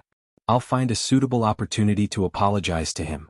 He should be able to forgive me, right? He's also very angry. If it were me, I'm afraid I'd be even angrier than him. So, he was so angry that he even said that he didn't know me well. This was really depressing to the point of being powerless." When Chen Guang returned to the hotel, it was already 5 o'clock in the morning. He tiptoed back to his room and carefully placed the bra next to the sleeping Sun Xiaoxuan's pillow. He gently lay down next to him with his clothes on. The alcohol mixed with drowsiness and he could finally sleep for an hour. Before falling asleep, Chen Guang still remembered Wu Tong's pale face with regret before he left, and he faintly felt a little uncomfortable. He thought to himself that she might really be very sad, but he could only sigh in his heart. Sometimes life is quite helpless. Although he knew that she might not have any evil intentions, he couldn't help but gradually become disgusted with her. It's good to sour my relationship with her as soon as possible. I should keep my distance from people like her in the first place, and at the same time, I should cut off my relationship with her as my godsister. That way, I won't get into more trouble because of Lioli's overly effective divine hypnosis. This godsister is actually not that cheap. Her background is a little too big. Indeed, someone like me shouldn't be trying to get close to her. Maybe if I put down my pride and coax her a little, she would be able to calm down? Actually, she's quite easy to fool, but what's the point of doing this? I really don't have the mood to think about these things right now. Or even if I manage to coax her today, it will become like this sooner or later, right? The next day, Sun Xiaoxuan's alarm rang on time at 6 o'clock in the morning. As soon as she opened her eyes, she saw Chen Guang lying next to her, and the boulder in her heart was instantly lifted. Sun Xiaoxuan's face was flushed red as she took her legs off Chen Guang's bed while trembling with fear. Her face was extremely red. She didn't know how she slept last night. As she slept, she moved to face Chen Guang's side. Then, just like how she usually hugged a doll in the dorm, she hugged Chen Guang, who was wrapped in a cup, tightly as if he was a doll. She even put her legs on his body. Fortunately, this idiot was sleeping like a log and didn't notice.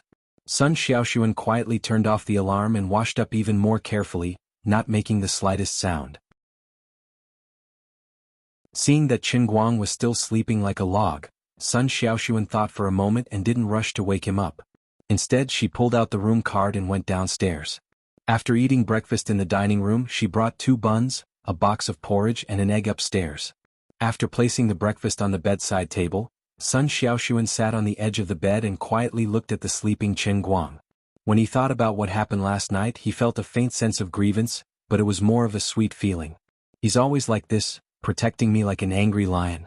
I don't know if he explained it to Officer Wu. Sun Xiaoxuan's mood was a bit complicated. He hoped that Chen Guang and Wu Tong would really break up because of this, but he also felt that this misunderstanding was caused by him. He felt ashamed, and he also felt that Chen Guang had been mentally and physically exhausted for the past 2 days. Sun Xiaoxuan didn't help much when he came over, and instead caused trouble for him. How about I go back and explain it to the armed police officer? Sun Xiaoxuan buried the faint unwillingness in his heart and made up his mind. The 2 of them were scheduled to go to the hospital at 6:30 a.m. Sun Xiaoxuan waited for another 5 minutes until 6:20 a.m., but Chen Guang still hadn't woken up. He had to wake him up. Sun Xiaoxuan pushed Chen Guang's body and said softly, "Wake up! Chen Guang, wake up!" It was no use. He only closed his eyes at 5 a.m. It had only been an hour, so how could Chen Guang wake up so easily? Sun Xiaoxuan pushed him harder, but he still didn't move. He was really sleeping like a dead pig. Why is he sleeping so soundly? What should I do? Sun Xiaoxuan moved her face in front of Chen Guang and looked at the guy with the dark circles under his eyes. She was worried. She looked straight at Chen Guang, and her mind was suddenly emptied. He looks so good when he's sleeping. He looks good no matter how I look at him. I really want to look at his face like this for the rest of my life. For some reason, Sun Xiaoxuan opened her eyes wide and moved forward bit by bit. Her lips touched his lips like a dragonfly skimming the surface of the water, and then she shrank back like a startled rabbit. Her face was extremely red, and the burning sensation spread from her neck to her ears, then to her face. Her heart was pounding, and she looked like a child who had secretly eaten a snack. He really slept like a log. Sun Xiaoxuan moved forward again and whispered in his ear, "Qin Guang. I like you." Then Qin Guang slowly opened his eyes. "What are you doing?" "My ears are itchy." Get up, get up. It's 6:30 a.m. Sun Xiaoxuan ran outside. "I'll wait for you downstairs. Eat your breakfast and go downstairs." "It's weird." Qin Guang rubbed his eyes in a daze and turned his head to look at the hospital building outside the window. His mind gradually flew to his mother's side. "I've been waiting for this day. If something really happened to my mother, I'll really tear the heavens apart."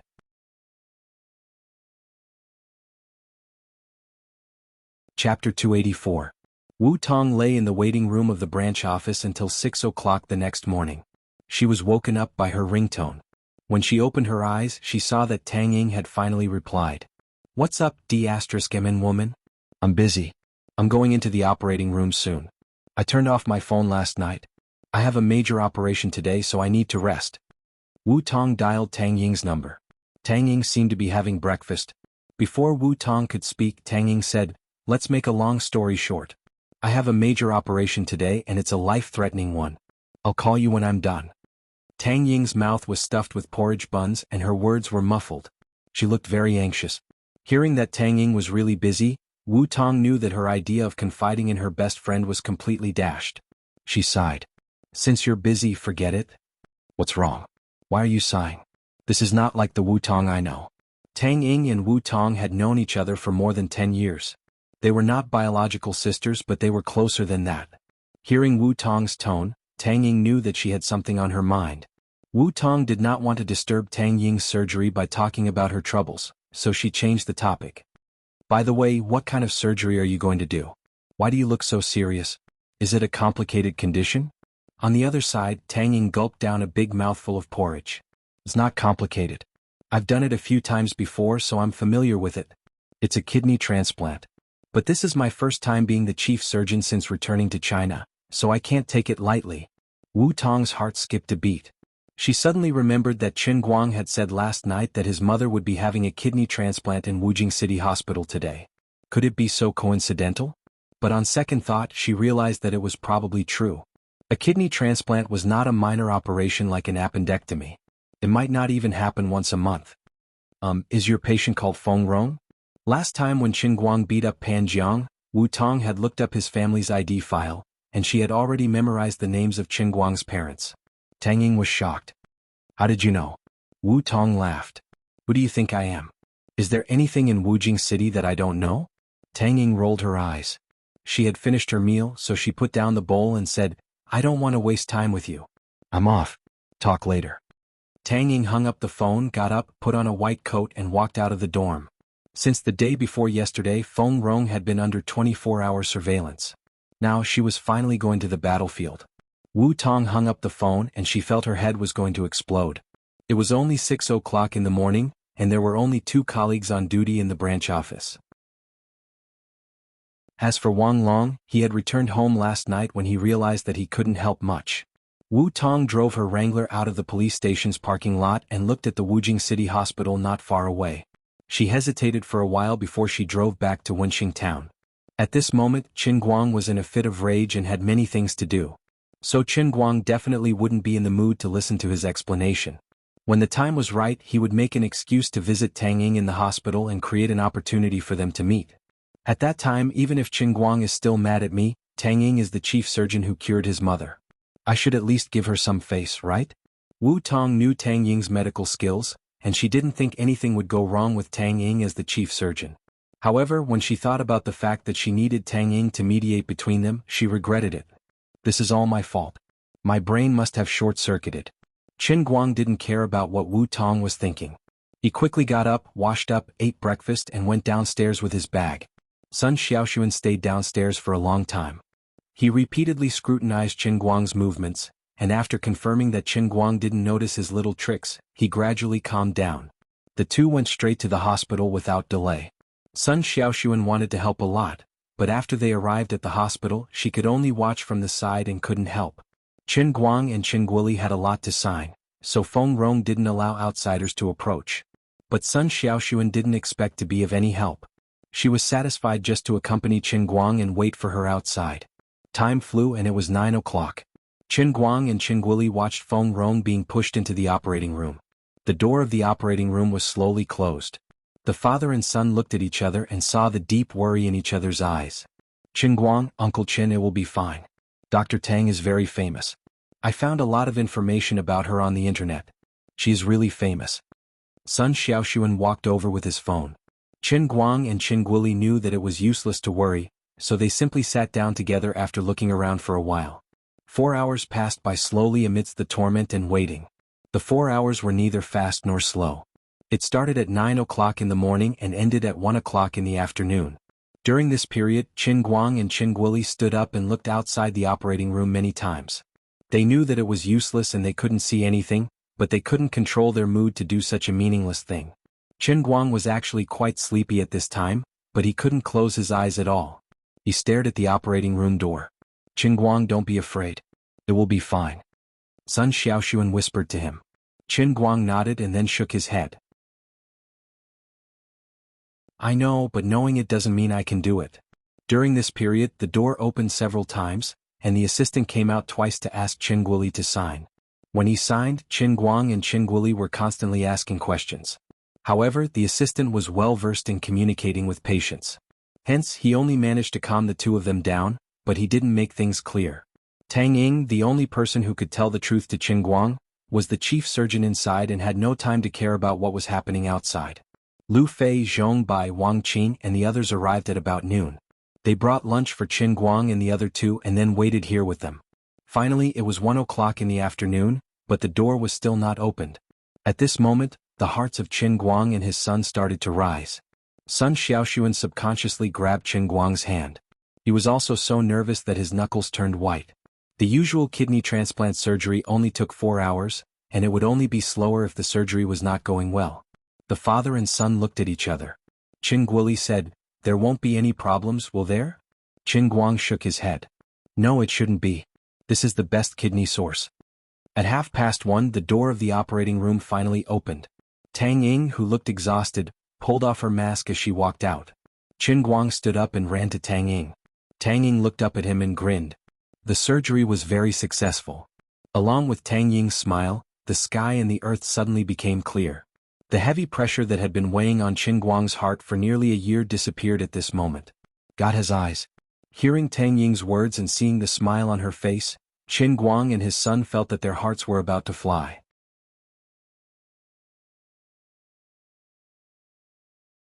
Chapter 285. But you guys can't go in yet. The patient hasn't completely woken up from the anesthesia, so you'll probably have to wait for a while. After that, there'll be 24 hours of special care. When it's about time, I'll inform you guys to go in. Tang Ying spoke again and patted Qin Guang's shoulder heavily. She then bade farewell to Lu Fei and the others before turning around to head for the office. She was a little tired and needed to rest. After taking 2 steps, Tang Ying turned around again and saw Qin Guang and Qin Guili hugging each other, tears streaming down their faces. The shoulders of the father and son twitched wildly, but they suppressed their voices, not daring to disturb the operation room with loud noises. This past year, the 2 men in this family had shouldered far too much pressure, and they finally vented it all at this moment. They were free. Tang Ying looked at the father and son from afar and couldn't turn around for a long time. When she suddenly came back to her senses, she discovered that there were 2 clear lines of tears on her face. Sun Xiaoxuan looked at Qin Guang and Qin Guang from the side and couldn't hold back his tears either. Qin Guang could only grit his teeth and bear it no matter how hard it was. He never complained to anyone and always put on a cheeky smile in front of others to hide the enormous pressure on his heart and shoulders. This was because he firmly believed that as long as he faced it with a smile, no matter how hard his fate was, it wouldn't force him to the end of the road.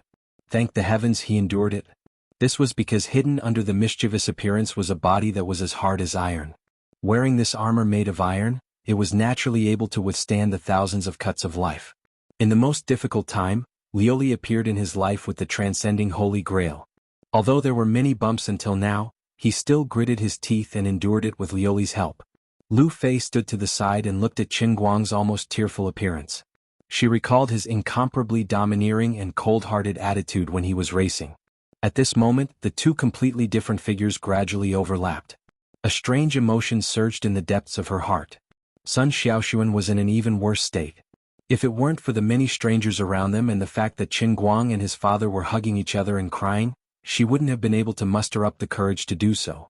Otherwise, she would have rushed forward and hugged Qin Guang tightly. Finally, after waiting for more than 2 hours, Qin Guang and Qin Guili went in with Tang Ying's permission to have a short chat with Feng Rong. The family of three sighed again. On the other side, Lu Fei and Zhong Bai left first because of their respective companies' matters. Wang Qing's physical condition was not very good, so he went back to rest first. Sun Xiaoxuan originally wanted to stay with them, but Qin Guang asked her to go back to school. There was a final exam at 4 o'clock in the afternoon. Qin Guang knew that if he didn't study for the exam, he would definitely die. There was no need for Sun Xiaoxuan to accompany him to fail the exam. She didn't want to break her golden record of never failing a subject in university for 4 years. Sun Xiaoxuan didn't care so much about it, but Qin Guang said that his mother must be out of danger now, and there was no possibility of any relapse or rejection, so he had to drive her away. Tang Ying was very puzzled by Qin Guang's absolute confidence. She found an opportunity to quietly call him to her dormitory and asked in private, "Why do I feel that you are more confident than me? Although the donor's kidney is indeed a perfect match, it's my job as a doctor to make a judgment. How can you be so sure?" Tang Ying couldn't help but be curious. If it were any other patient's family, they would be most concerned about the immune rejection at this time. Qin Guili was almost the same. However, ever since the surgery was completed, Qin Guang didn't ask about it from beginning to end. He only expressed his gratitude to her. How could Qin Guang tell her that this kidney was obtained by using the power of fate of the heavenly Holy Grail? Its compatibility was absolutely the best in the world. There was absolutely no way that there would be any problems. Unless the heavenly Holy Grail was filled with water. But that was obviously impossible. He only scratched his head and grinned. Intuition. Intuition my ass. Forget it, I won't argue with you. Anyway, I've done my duty as a friend. Now tell me, how are you going to make up for my shattered self-esteem? Of course, Tang Ying was referring to the fact that Qin Guang didn't want her to be Feng Rong's attending physician. Qin Guang was also embarrassed. I've apologized to you so many times. Why aren't you letting me off the hook? How about this, I'll treat you to a meal some other day. Tang Ying spat at him and tapped his forehead with her finger. Do you think I'm only short of money for a meal? That's right. After all, you're a tycoon who lives in a duplex. So, if our Dr. Tang doesn't mind my young teeth, how about I give my body to you? Qin Guang moved his face forward with a smirk. The distance between the two suddenly became very close. Tang Ying, who was sitting on the chair, looked up at him. Her mind subconsciously recalled the scene when she pinched the thing in his pants. Her face turned red, but she immediately reacted. She sneered and lowered her head to look at Qin Guang's crotch with disdain. It's not that I can't accept your young teeth. After all, although this doctor is older than you by a few years, I'm quite good at taking care of myself. I won't age much faster than you. It's just that if this problem of yours isn't cured, I will never consider you. Hey, you know what I mean. As Tang Ying spoke, a meaningful smile appeared on her face. Qin Guang gasped. He originally wanted to tease this drunk lady, but he didn't expect to be teased instead. Why does she still remember that? Can we still be friends?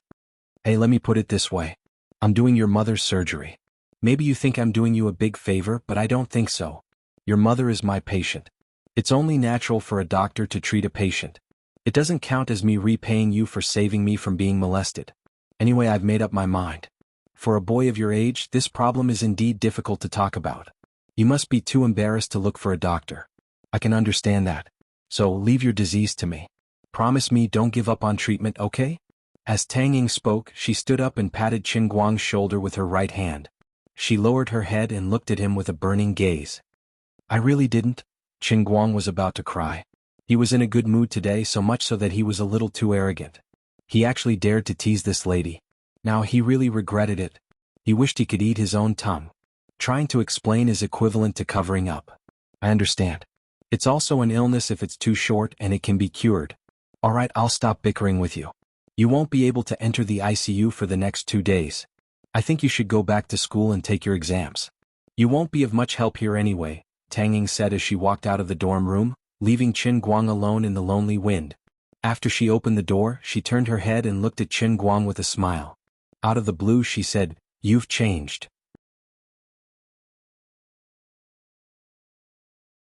Chapter 286. After Tang Ying walked far away, Qin Guang picked up the heavenly holy grail and drank a mouthful of tea.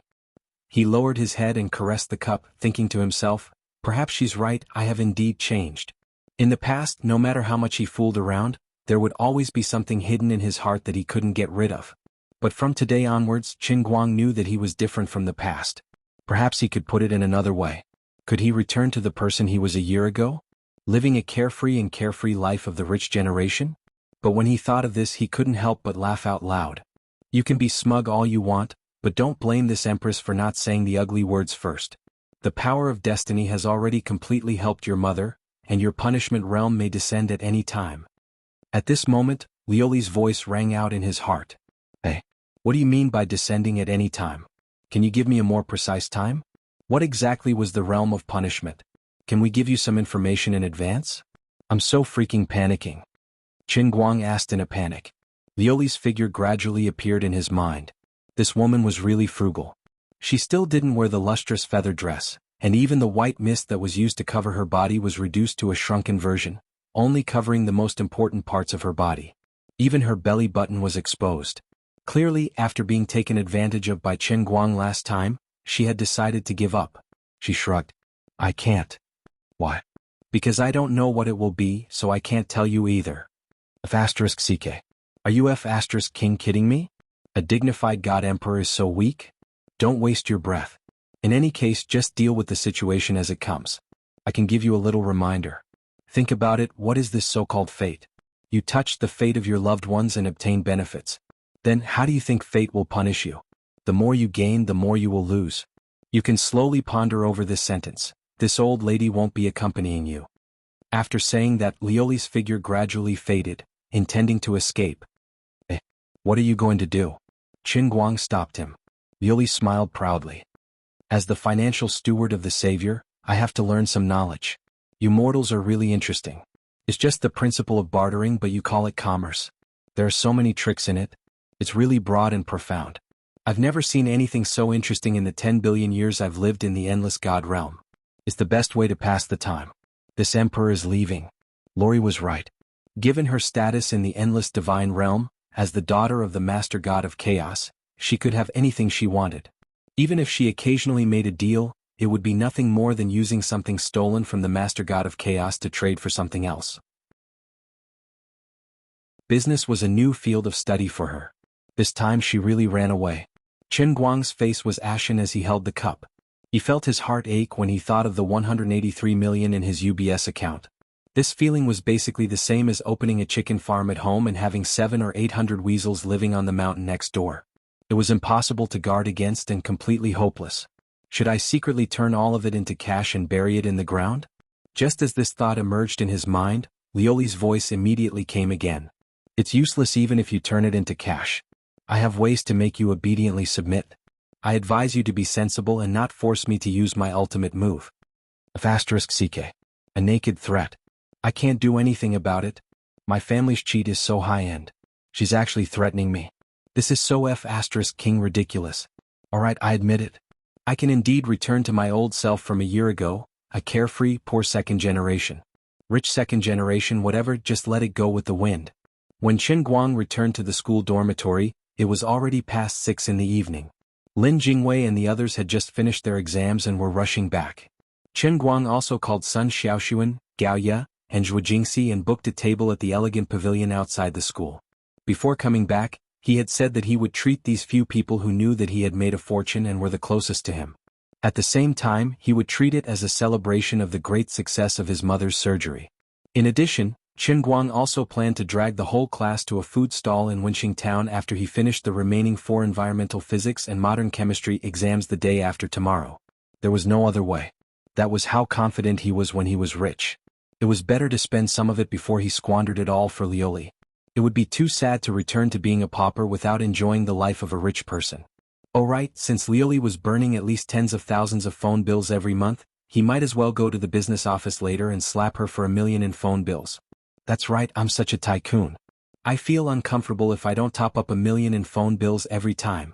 Spending money that's about to go down the drain doesn't hurt at all.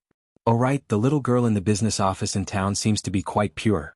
If I top up 1 million in phone bills with her, she will definitely get a lot of commission, right? My sales will also soar, right? I wonder if I can seduce her into throwing herself at me? I'm looking forward to it just thinking about it. Don't talk about feelings with me, just come for my money. Love me hard.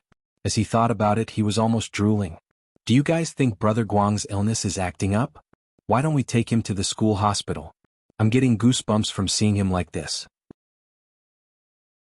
At that moment, Bai Nyangzi's voice rang in his ears. Qin Guang came back to his senses and saw the guy's big face inches away. He quickly got up and pushed him away. Qin Guang said angrily, "Show some respect to a billionaire. Otherwise, I'll make sure that you have no place in the environmental protection industry." What the F***CK? So what if you're rich? I recently started a new book on Chidian Women's Channel. It's very popular and I'm planning to switch to being a writer. Bai Nyangzi was fearless. On the other side, Lin Jingwei was furious. You B***Tisich, did you write the book you asked me to recommend to my cousin a few days ago? The Billionaire Young Master's Cruel Spoiled Wife, Please Love Me 1001 Times? Blarg. What a scary title. Qin Guang and Xiong Jinka couldn't hold it in anymore. Bai Nyangzi's invincible title caused them 10,000 points of damage. Damn it, this grandson has finally embarked on the road of no return, this dead sissy that can't be saved. I'll pay you 100 yuan. Please drag him out and chop him to death. Qin Guang decided to use money to talk. The four of them made a ruckus in the dormitory until Gaoya called to hurry them up. Qin Guang was actually very happy. He knew that the 3 grandsons in his dormitory were not that kind of ordinary people. Even if they saw him make a fortune in Hong Kong, they could still gather together and laugh happily after coming back. Money was a worldly possession. It was hard to find a good brother in life. In other words, the money that Luli was eyeing was a worldly possession. Brother Guang, you're so rich now. Why don't you help me invest? Let me tell you, you only need to invest 100,000 yuan and help me get an average of 10,000 subscriptions for 3 months. When I become a goddess in the female market, I'll give you half of the copyright fee for the TV series adaptation of my book.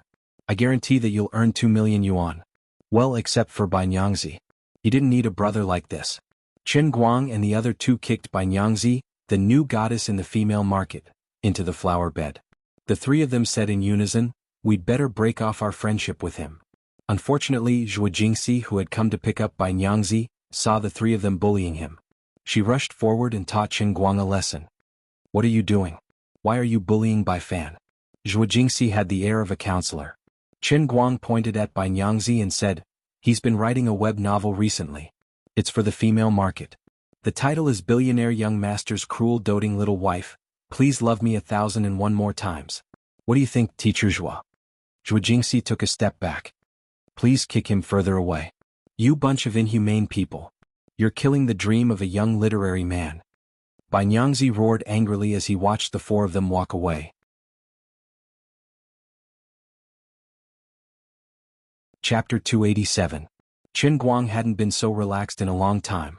In the private room of the Qingya Pavilion, he even lifted his ban on alcohol and had all kinds of drinks with Bramble. They had just gotten to know each other. Why wasn't Lin Jingwei and Bai Nyangzi there?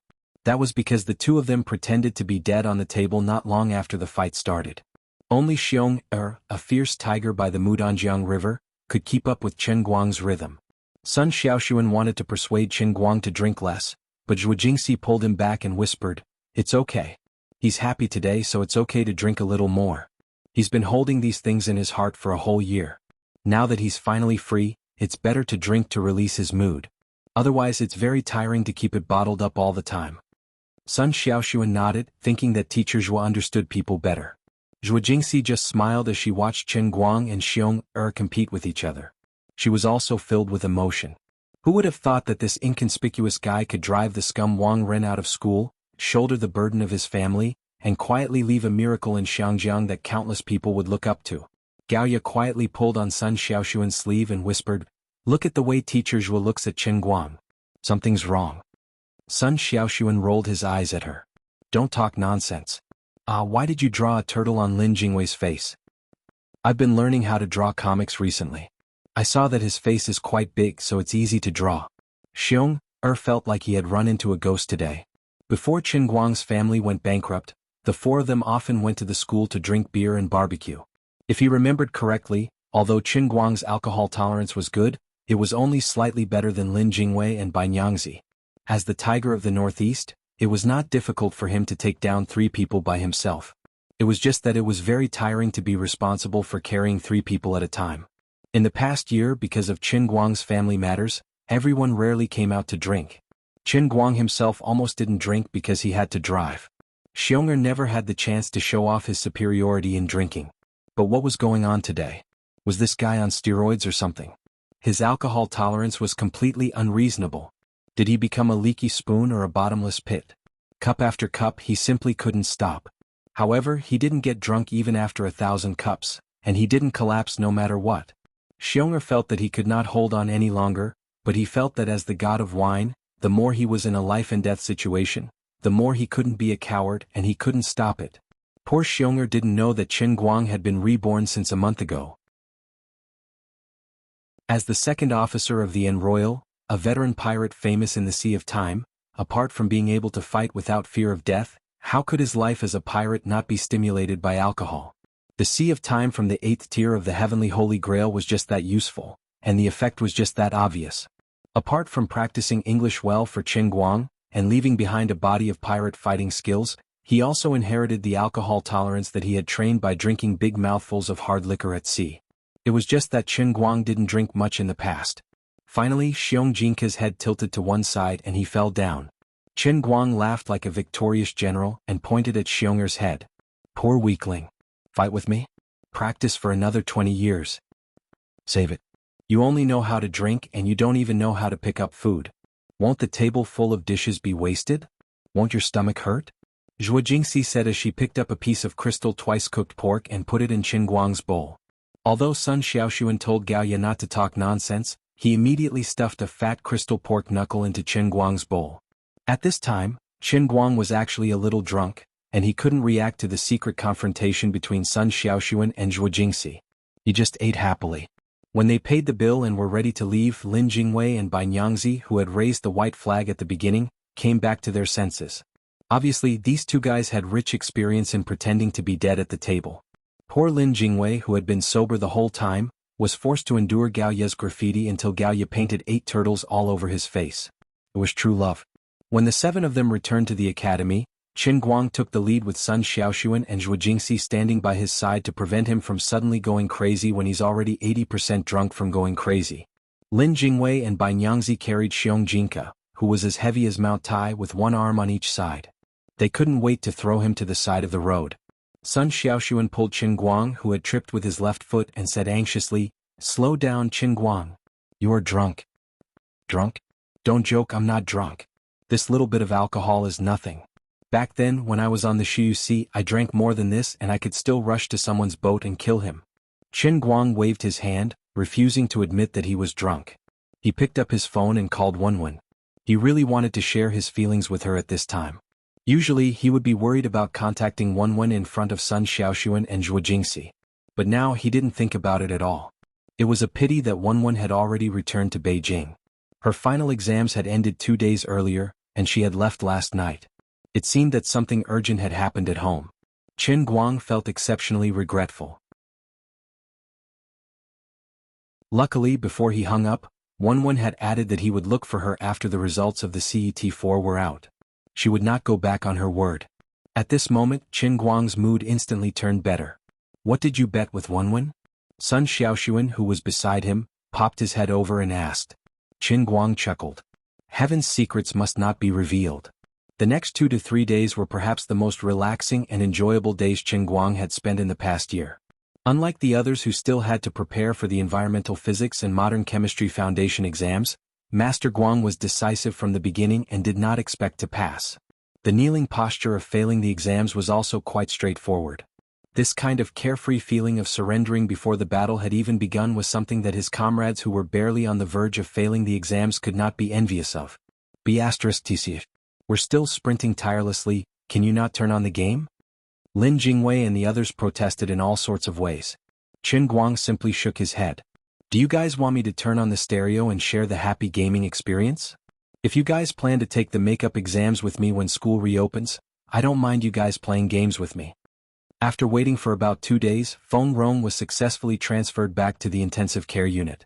Just as Qin Guang had expected, there was almost no immune rejection at all. Even Tang Ying sighed that she had never seen a kidney transplant with such a high compatibility rate. It would not be an exaggeration to say that it was a miracle in the history of medicine. In this regard, Qin Guang only smiled and did not say anything. The more amazed the others were, the more scared he felt. The more you gain, the more you lose. These words that Lu Li left for him gradually shrouded his heart in the past 2 days. What exactly will happen? What exactly is waiting for me? I'm so confused. Just as he sat in the ward and let his imagination run wild, an unexpected person walked in. It was Wu Tong. She strode inside and said carelessly, "I say, where are you? Tang Ying, you damn girl, are you done? I've been waiting for you for a long time."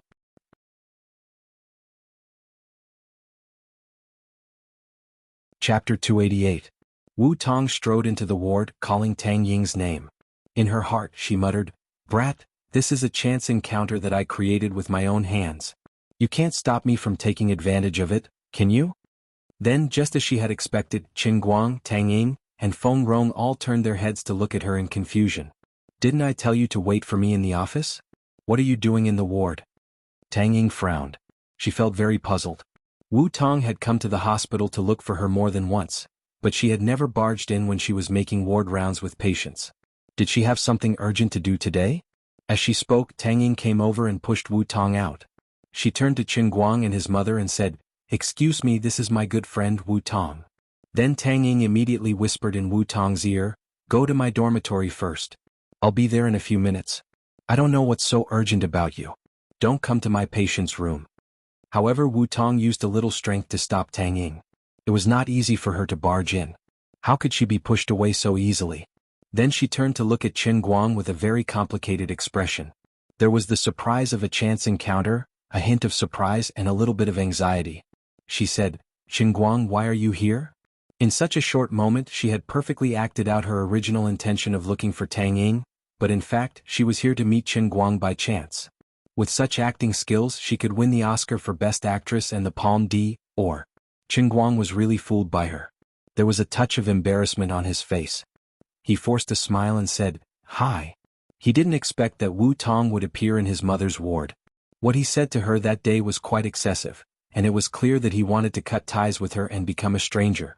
Qin Guang felt that with Wu Tong's intelligence, it was impossible that she didn't understand his unspoken words. He also knew that with her proud personality, it was almost impossible for her to take the initiative to apologize to him. Over the past few days, Qin Guang occasionally wondered if Wu Tong would come to Wujing City Hospital or the school to look for him. However, she didn't move at all. There was a slight sense of disappointment in her heart, but more than that, she was relieved. Qin Guang told himself that since he had made the decision at that time, he shouldn't regret it. It was a good thing for both Wu Tong and himself. When he realized that Wu Tongjin was still trapped in the aftereffects of Liuli hypnosis, Qin Guang made up his mind. It was not that he thought highly of himself, but he simply felt guilty towards Wu Tong. This kind of relationship was too unfair to Wu Tong. Qin Guang couldn't get over it. If he accepted this kind of relationship, he would be the most despicable person. As long as he drifted further and further away from her, she would eventually be able to forget him and free herself from Liuli's emotional control. When that day came, they would become strangers. If they could still be friends, it would be good to get to know each other again.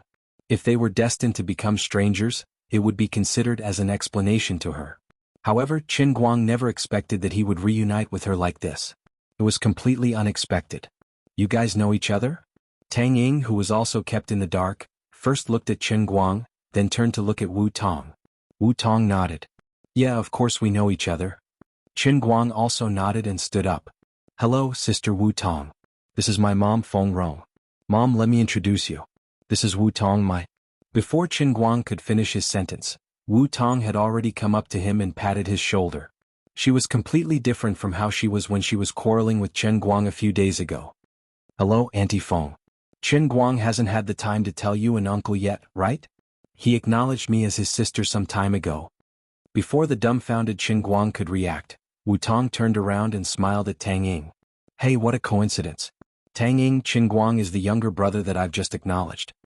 Then Wu Tong grabbed Tang Ying and turned to Qin Guang. You might not believe it, but Miss Ng and I have known each other since elementary school. We are best friends. Qin Guang did not finish his sentence. Wu Tong immediately turned to Feng Rong and smiled sweetly at her. If I had known that Auntie Feng was recuperating here, I wouldn't have come empty-handed. It's all Qin Guang's fault for not telling me the truth. Feng Rong was also very confused. However, Wu Tong's valiant appearance in her police uniform left a very good first impression on her. As it was inconvenient for her to get up, she nodded and smiled at Wu Tong as a greeting. Xiao Wu. Hello. Feng Rong briefly hesitated. She initially wanted to address Wu Tong as Officer Wu, but she was dumbfounded by Wu Tong's familiarity, especially when Wu Tong mentioned that Qin Guang had treated her as his sister. After some pondering, she decided to call Wu Tong as Little Wu. Tang Ying chatted with her in the ward for a few more minutes. After all, she still had other patients to take care of, so she had to leave. Wu Tong completely played the leading role. She chatted with the talkative Feng Rong and helped her peel fruits. In the end, Feng Rong could not eat them, so she stuffed them all to Qin Guang. Up until now, Qin Guang had roughly guessed Wu Tong's thoughts. He thought that she might want to take advantage of this chance encounter to ease their relationship. Never did Qin Guang expect that she would lower herself in such a manner. At this moment, Qin Guang couldn't speak as harshly as he did back then, especially in the ward. Wu Tong was already chatting passionately with her mother, telling how she got to know Qin Guang and Qin Guang once caught a thief, and Qin Guang helped out as a good citizen. Since then, the two became familiar with each other. They felt that they hit it off, so they acknowledged each other as brother and sister. Wu Tong's words were mixed with lies. She said it in front of Qin Guang, which could be considered as helping Qin Guang clean up his mess. She did not mention that he got into a fight at school and sent someone to the hospital, which was completely in line with Qin Guang's wishes. However, Wu Tong came here with the excuse that she had something to discuss with Tang Ying. After sitting for a while, Tang Ying called her after she was done with her work. Wu Tong could only secretly roll her eyes, but had no choice but to leave for the time being. After Wu Tong left, Feng Rong called Qin Guang in front of her and said, "This police sister of yours is quite a nice person." Qin Guang responded helplessly, "Yeah, she's quite nice. By the way, if we really want to acknowledge her as our god sister, we have to meet her family, right?" Feng Rong said again. Qin Guang scratched his head. "Let's not talk about this for now. We youngsters are just joking around, so don't take it seriously. You elders shouldn't get involved." "That's not how you put it. Wu Tong is a 25-year-old police comrade, unlike you who are still ignorant. Since you have acknowledged her as your sister, she must have agreed after careful consideration. You can't think of fooling around. No, when I get out of the hospital, we'll meet her family. It's not a bad idea to become in-laws. I really like her. She reminds me of your real sister." Feng Rong's eyes turned red as she spoke. Qin Guang was stunned. "My real sister?"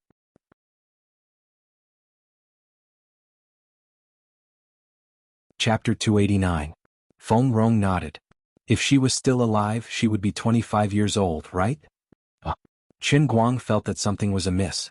Suddenly, Qin Guoli's voice came from behind Qin Guang. He had just finished his surgery. It sounded a little low. He patted Qin Guang's back. "Your mom didn't spout nonsense. It's all my fault for not being able to do anything back then. What's going on?" Qin Guang was baffled. "Actually, there was an older sister before you. Your mom was only 19 years old and she was born with congenital heart disease. Our family was poor and there was no medical care. She died in less than 3 months. It's been so many years and we can't do anything about it. In the past, everyone was poor and the medical care was far from what it is now. It's not just your sister. Many families on the street lost their children just like that. Even if we can't figure it out, we have to. We didn't mention it all these years because we didn't want to feel sad," Qin Guoli said slowly. On the other side, Feng Rong nodded with an indescribable loneliness on her face. Qin Guoli quickly went forward to comfort her. "It's been so long. You just had an operation. Don't let it affect your emotions." Feng Rong nodded.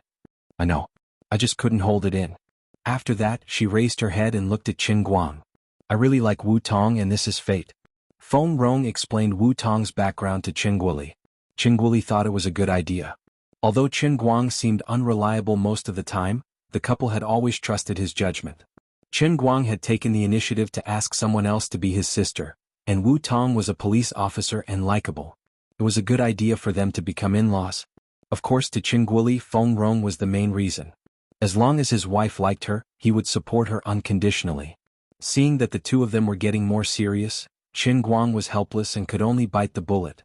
He first searched for news about Wu Tong's father, Wu Shan, and handed it over. Take a look at this. Forget it. Wu Tong and I were really just casually talking about it. This is her father. Who do you think he is? How could he become our godson so easily? The two elders read the news about Wu Shan word by word and sighed again. The thoughts of the older generation were much more worldly than those of Qin Guang. Even without Qin Guang's explanation, the two of them knew that it was impossible once they saw Wu Shan's identity. It didn't matter what the youngster said in private, but if it involved the adults with the other party's status, he really couldn't get close to them. What a pity. Feng Rong sighed. Qin Guoli also said, yeah, what a pity. Qin Guang couldn't bear to see the two of them moaning and groaning. He got up and found a random reason to go outside to talk to Wu Tong.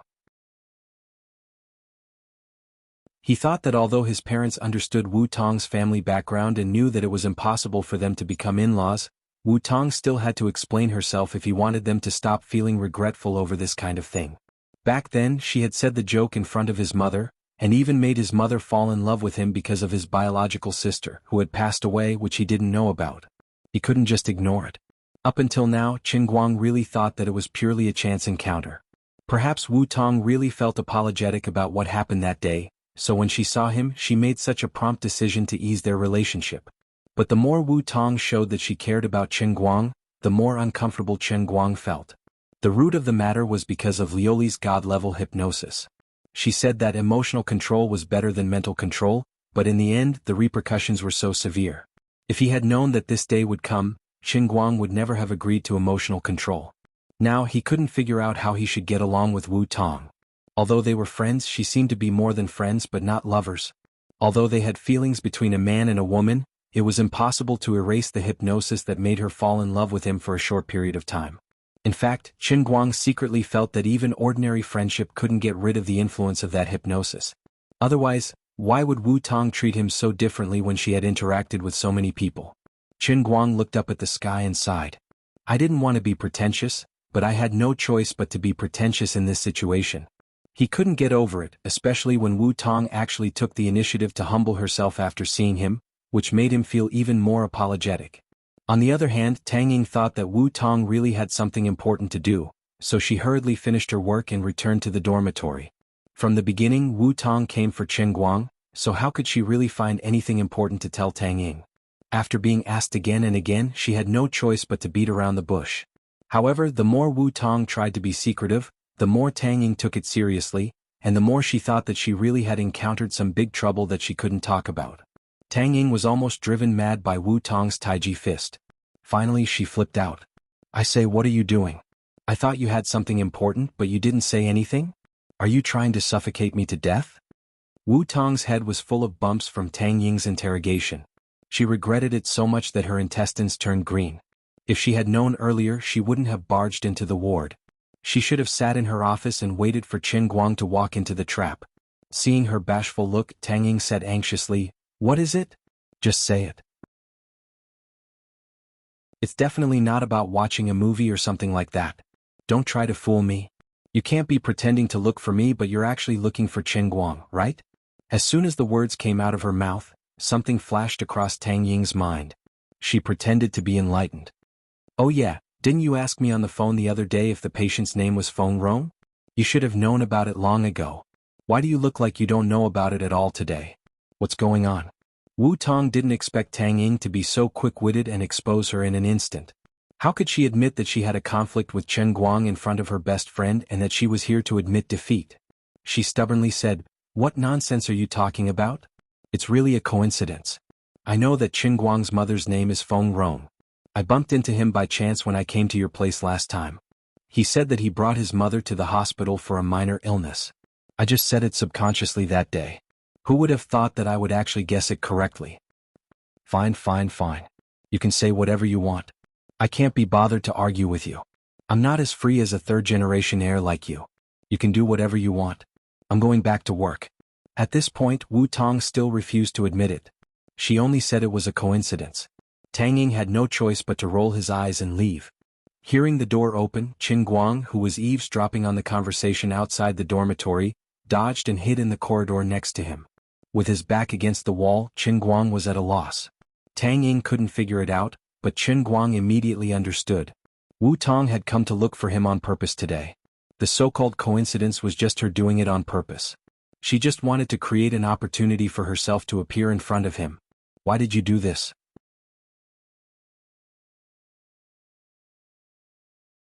Chapter 290. Why are you here? While Qin Guang was still in a daze, Wu Tong appeared at the entrance of the corridor. She saw Qin Guang leaning against the wall with a desolate look on his face. As soon as their eyes met, they vaguely understood each other's thoughts. Wu Tong was frightened by the apologetic look in Qin Guang's eyes. In fact, she would rather Qin Guang still be enraged than to see him apologetic. She didn't want an apology from Qin Guang at all. She just wanted forgiveness because she knew that she was in the wrong that day. But why is he looking at me apologetically? Why is he apologetic? Of course, it's because he still wants to keep her at arm's length. I heard what you said to Sister Tang Ying just now. You don't have to be like this. Qin Guang blushed and turned his face away. He didn't want to see Wu Tong's flustered look. What?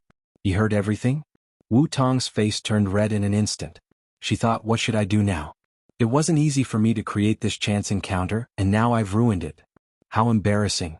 She couldn't help but feel helpless and her ears were burning. Seeing her like this and thinking that she had deliberately created this chance encounter, Qin Guang's heart was almost swallowed by shame. He said, let's forget about what happened that day. I've reflected on myself. My attitude was too bad.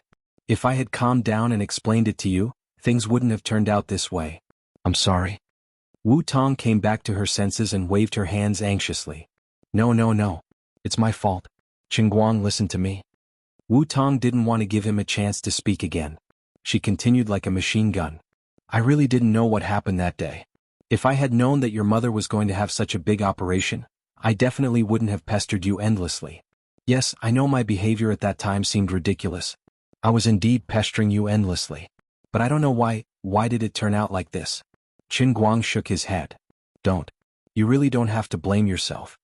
Wu Tong continued to ask, so you can forgive me? Qin Guang really couldn't stand her being so humble. He felt that it was simply torturing himself. There's nothing to forgive or not. I can't explain it clearly to you. You were in that situation because of me, but I really can't explain it. So I forget it. Anyway, I don't blame you, don't be like this. She doesn't look like the Wu Tong I know. So you still recognize me as your sister? He finally relented. Wu Tong heaved a sigh of relief and looked at him expectantly. Qin Guang was defeated by the look in her eyes. Even if he felt that something was wrong, he really couldn't say anything hurtful. He could only continue to nod. Yes, of course I recognize you as my sister. Although he said that, in his heart, Qin Guang was thinking that he should deal with her first. He really couldn't see her like this.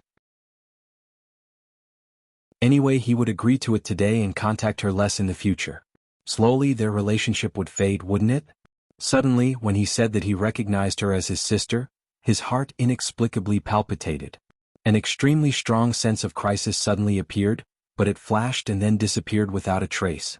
When he came back to his senses, Qin Guang actually felt that his back was drenched in sweat at that moment. What the hell is going on? Qin Guang, who had never had such an experience, couldn't help but wonder if he was sick. The terrifying feeling of falling into a great crisis came without warning. It was extremely sudden, and the key point was that he didn't even know what the situation was. Do I have a mental illness? Intermittent mental disorder? Qin Guang was extremely puzzled. Qin Guang, what's wrong with you? Are you not feeling well? Wu Tong was also startled by Qin Guang's sudden change in complexion. She went over and placed her hand on Qin Guang's forehead to see if he had a fever. Qin Guang shook his head. I'm fine. I'm a little not used to your polite manner, huh? He laughed it off and managed to fool her. Wu Tong's mood completely turned from gloomy to sunny. And it's good that you're fine. I've finally talked things through with you. I'm also free from worries. All of a sudden I feel a lot more relaxed. Actually, I'm not used to speaking so politely with you. Ah. She said proudly as she patted Qin Guang's shoulder. Right, I still have a while before I go on patrol. I didn't see your dad just now. Let's go back and sit for a while. Wu Tong said again as she pulled Qin Guang back. After a few steps she stopped, turned around and asked tentatively, right, there's really nothing between you and Sun Xiaoxuan, right? Qin Guang had a headache. Nothing at the moment, but I can't say for sure in the future. Sun Xiaoxuan is a good person and I quite like her. Wu Tong's expression changed slightly, but she quickly controlled her mood. She put her hand on Qin Guang's shoulder and put her arm around his back. You're still young and you're not mature enough in terms of feelings. Don't casually make a decision to harm other girls. You have to be responsible for yourself and also for others. This kind of thing, as your older sister, I have to help you check. She said righteously, but in her heart, she had already cursed herself like a pig. Wu Tong, what the hell are you thinking in your head? Qin Guang really wanted to tell her directly that her older sister's so-called checking should be replaced with stealing, right?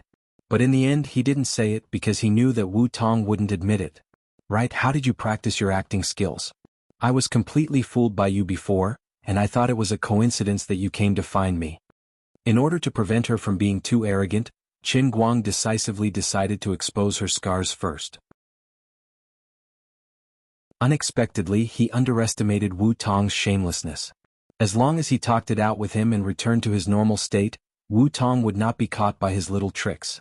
Instead of feeling ashamed, he proudly raised his eyebrows and said, "If you study criminal psychology properly, I guarantee that you will be able to learn what I just did without a teacher." Is that so? Qin Guang thought of his disastrous acting skills again, and he was a little shocked. The two returned to the ward, and Wu Tong met with Chen Guoli again. Although Feng Rong had fallen asleep, Chen Guoli was more talkative than Qin Guang. The two chatted as if they regretted not meeting each other earlier, which made Qin Guang's eyelids twitch in fright. When Wu Tong finally left, Chen Guoli's thoughts were exactly the same as Feng Rong's, who was sleeping. Alas, it's really a pity. She's older than you by 5 years, or else it would be nice to marry her. Qin Guang rolled his eyes. If I remember correctly, Dad, you know that I'm Jiang Yage's mistress, right? That day when Sun Xiaoxuan came, you also thought it was good. Today Wu Tong came and you can't make her your goddaughter, but you want her to become your daughter-in-law? You should consider your son's physical condition. Right, I have a prescription here. It's the super powerful tonic soup I mentioned last time. You take a look first, and when your mother's body is more stable, I plan to cook it for you. No wonder you're not worried. You're prepared for it. On the other side, Wu Tong happily drove out of the hospital parking lot. Although she still felt that Qin Guang was a little worried, it didn't matter. Wu Tong firmly believed that the guy was not a stingy person, and it would be fine as long as she told him everything. That's right, you can't blame it all on me. You hid such a big thing in your family from me, humph. Qin Guang stayed in the hospital for about half an hour, and he planned to drive back to school. Tomorrow was the official summer vacation for the environmental science class, and the nouveau riche's treating had to be tonight. Before leaving, he glanced at the heavenly holy grail on the cup holder in the car, and for some reason he remembered the feeling of palpitation just now. I hope nothing big happens.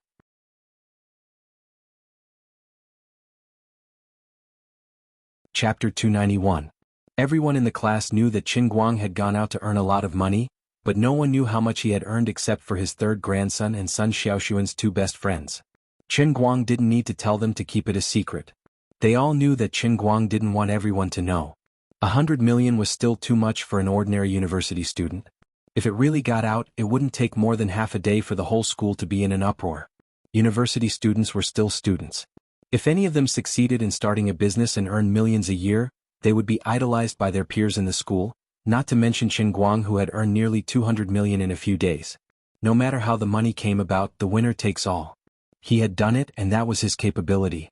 Qin Guang felt that when the time came, no one knew how many juniors would be waiting outside his dorm, or trying to create all kinds of coincidental encounters to get to know him, throwing themselves into his arms one after another. No kidding, 200 million in cash, a pure diamond bachelor, a master of winning by lying down, winning at the starting line of life and struggling for 100 years less. Thinking about that scene, it was simply awesome. To be reasonable, secretly finding a chance to pretend that he had accidentally spilled the beans was not a bad idea. Qin Guang let everyone eat and drink to their heart's content. After all, it was impossible to eat until he became poor. Almost everyone in the class came, even the group of people who had conflicts with him because of Pan Jiang and Wang Ren were here.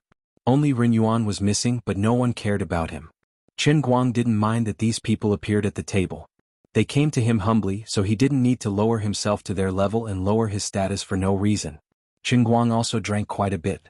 That day when he defeated Xiong'er's third grandson, he didn't drink to his heart's content. He only recovered a little bit of the state he had in the Sea of Moments. Today he was the star of the show, so of course he didn't reject anyone. After 3 rounds of drinking, Qin Guang was getting a little tipsy. He remembered that he needed to top up his phone. Coincidentally, the food stall was right next to Wenxing Town's largest business hall.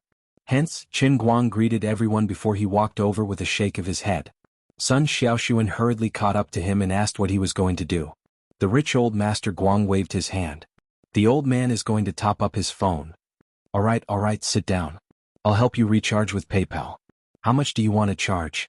Sun Xiaoxuan pulled him back to sit down again. Qin Guang did not even think about it.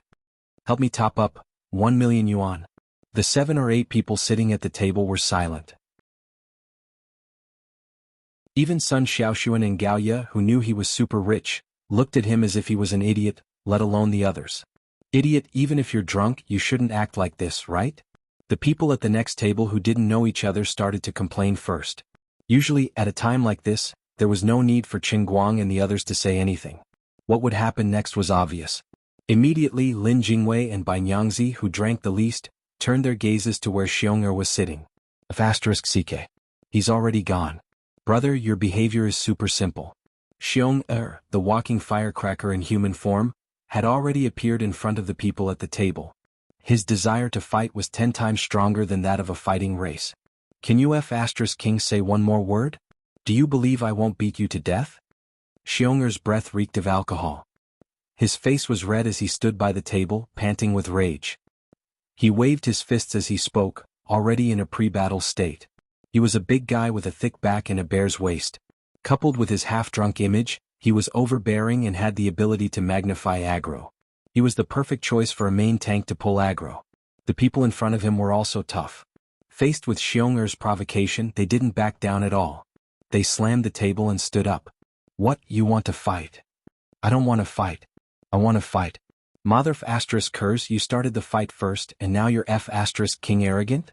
As Bramble spoke, he lifted his foot and flipped the table of these people. The sparse barbecue and beer bottles scattered all over the floor. The faces of the 4 people darkened, and one of them took a step back with a bad temper. He reached behind his back and unexpectedly pulled out a dagger with a swish. Idiot student, can't you see what's going on? Brother Scar and Eyeglasses Wu are in their cells. I, your brother, have the final say in Wenxing Town. The person said and really did pull out a dagger to slash at Xiong'er's arm. Xiong'er was already a bit drunk. His reaction was a beat slower. He wanted to retreat, but it was already too late. The dagger was about to slash at his hand. A black shadow suddenly jumped out from beside him, grabbed the person's wrist and twisted it. The person screamed and the dagger fell out of his hand. The black shadow caught the dagger with his other hand and slashed at the guy's thigh, drawing a finger-long wound as deep as a fingernail. In an instant, the brother, who was acting cool just a moment ago, screamed and held his thigh as he shrank back. This black shadow was none other than Qin Guang. Qin Guang pushed Xiong'er back with his right hand. You go back first. Qin Guang didn't seem to use much force, but he pushed the tall and strong Xiong'er back. *CK. Fine. The other 3 saw their boss was slashed and they were about to jump up with a weird scream. Qin Guang kicked the ground with the tip of his foot and a chair flew up. He grabbed the chair with his right hand in midair and slammed it down on the head of the second person who jumped at him. With a loud bang, wood splinters flew everywhere, and the wooden chair was broken into pieces. In an instant, another person fell. From the time Qin Guang made his move to injuring 2 people, it only took 5 seconds. Everyone was dumbfounded for a moment.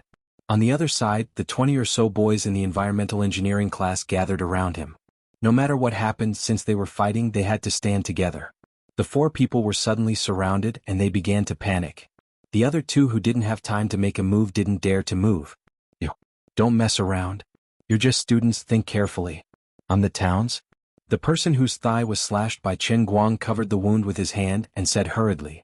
But before he finished, Qin Guang put the dagger in front of his nose. I know what you want to say. You're some kind of gang leader, right? Who the *CK are you? Why don't you ask around and find out how Brother Scar and Glasses Wu got into the cell you were talking about? To tell you the truth, I single-handedly took down more than a dozen of them at the streetlight in front of us. I was the one who called the police. When the police came, they saw the police as their savior, you understand?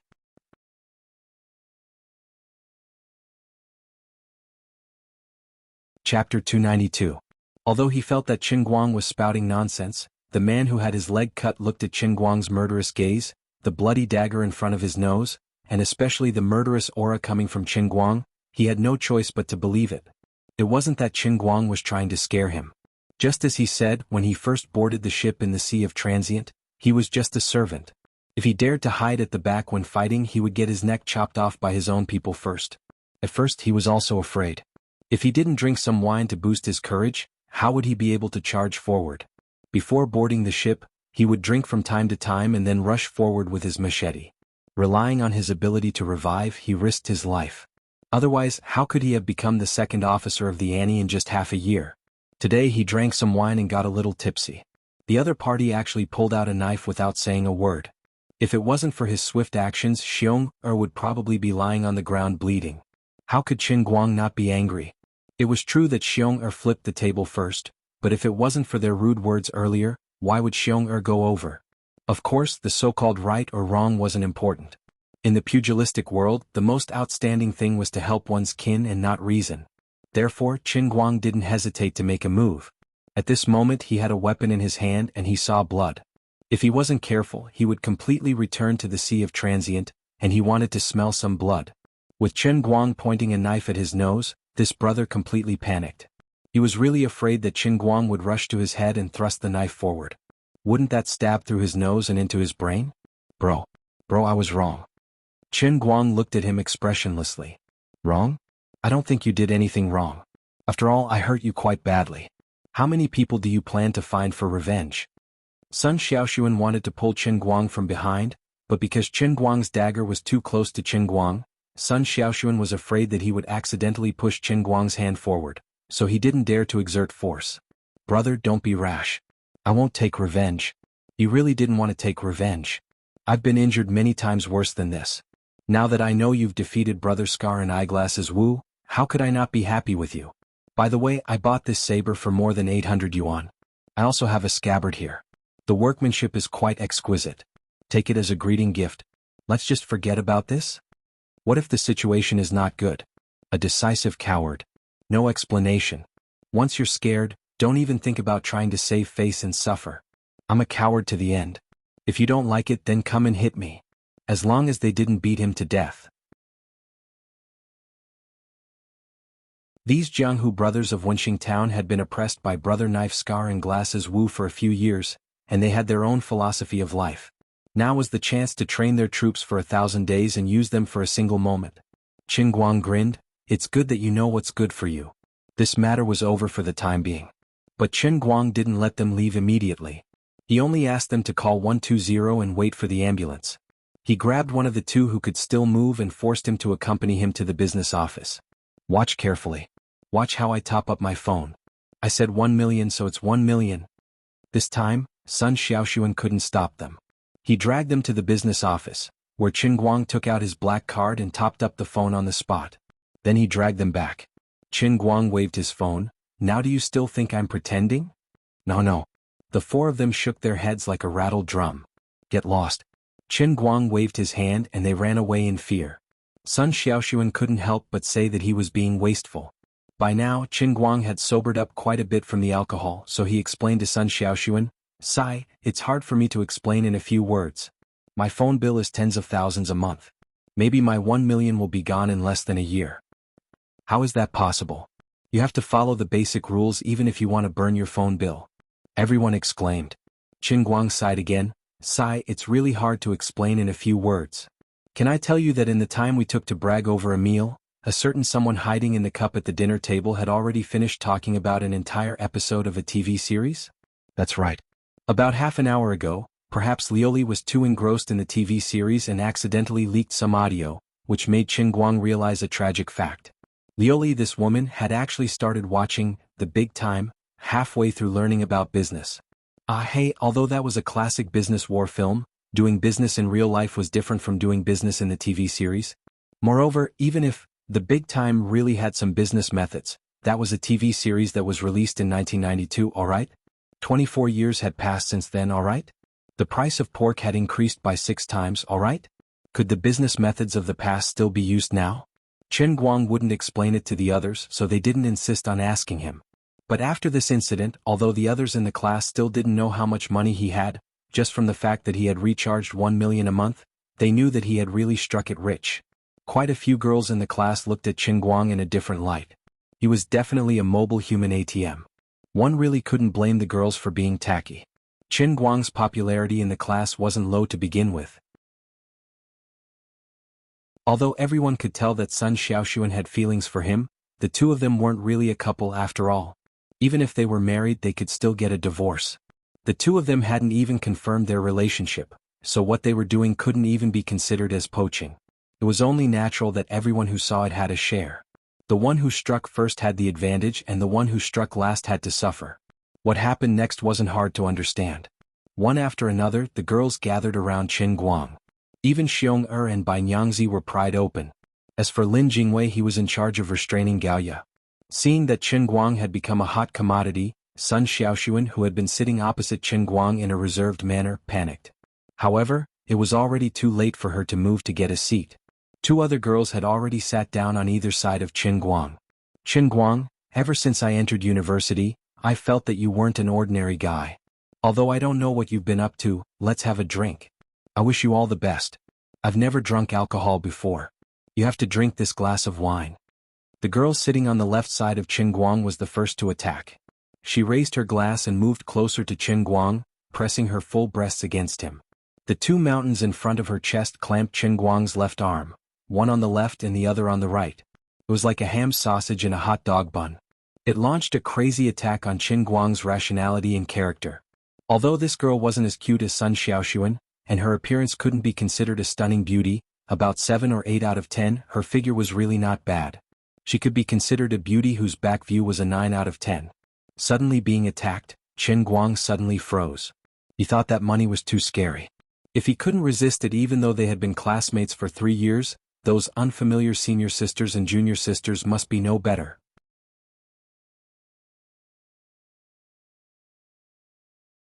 Chapter 293. Ding Wan. Qin Guang has drunk enough today. Don't ask him to drink any more. Looking at how Ding Wan dared to snatch food from the tiger's mouth, Sun Xiaoxuan gnashed his teeth in hatred. At the same time, he inwardly cursed Ding Wan for being so unrestrained to actually make a move on Qin Guang in front of so many people. At the same time, he was envious of Ding Wan's boldness. Why don't I have such thick skin? Hu Qi, the girl sitting on the right of Qin Guang, also didn't want to be outdone. She wrapped her arms around Qin Guang from the other side and said, I want to drink too. I want to drink too. The crossfire was thick. Qin Guang began to giggle. Although he knew he should push the two away to maintain his righteous image, please let me enjoy a few more seconds. Feels so good, bang. Sun Xiaoxuan, who was sitting across from Qin Guang, slammed the table. He was furious. Ding Wan and Hu Qi were stunned at first, but they immediately formed a united front. Class president, what do you mean? Ding Wan still didn't let go of Qin Guang. Hu Qi also pressed down harder and harder. To be asterisk cheese. Sun Xiaoxuan cursed in his heart. Aren't you two a little too much? In the past, when Qin Guang was poor, he said behind his back that people who study while driving sports cars would become useless if they didn't go to class. Now that he's rich, he's trying to get close to us. Isn't that too much? Seeing that Sun Xiaoxuan was about to lose, Gao Ye came over. She was much fiercer than the mild-mannered Sun Xiaoxuan. She pointed at the two girls and yelled. In fact, she was already being polite. Gao Ye, what nonsense are you talking about? When did we say anything about Qin Guang behind his back? Don't slander us. Besides, we're Qin Guang's classmates. Why can't he drink with us? Haven't we all known each other for 3 years? Are you saying that the class president is in charge of everything? That we can control who we want to be close to? Hu Qi's fighting ability was not for nothing. Unlike Sun Xiaoxuan's elegance, she had changed at least 4 or 5 boyfriends during her 3 years in university. She was very familiar with this kind of jealousy tactic. Ding Wan and Hu Qi were about the same. Neither of them were easy to deal with. If they weren't experienced, they wouldn't have the guts to put their ideas into action. Ding Wan rolled her eyes. That's right. Hu Qi is right. You think you're so great just because you're the class monitor? Gao Ye, forget it. Stop it. Sun Xiaoxuan pulled Gao Ye back. He didn't want her to continue talking in front of others. Bah. Don't try to use your status as the class leader to embarrass me. This was not a scholarship, nor was it an outstanding student selection. You can't just give in to everything. If you talk nonsense again, I'll tear your mouths apart. Gaoya did not want to be outdone. Sun Xiaoxuan was so anxious that his face turned red, but he could not stop her. The development of the situation was really unexpected. Chen Guang didn't even have time to react before it became like this. He could only blame the girls for being too strong. In just 10 seconds they had come up with so many tricks. He still hadn't come back to his senses. Truth be told, Chen Guang didn't have any intentions of doing anything with the girls in his class. At this moment he just drank a little too much, and the benefits that came to him came too suddenly, causing him to lose his composure. Sun Xiaoxuan, who was sitting across from him, slammed the table. It looked like he was getting mad at the two girls, but in fact he was trying to scare away Chen Guang's drunkenness. His drunkenness had subsided, and his mind was sober. How could he not know which was more important? All right. Stop talking. It's fate that we're classmates. Let's not get into a fight over such a small matter. I drank a little too much today and my brain short-circuited.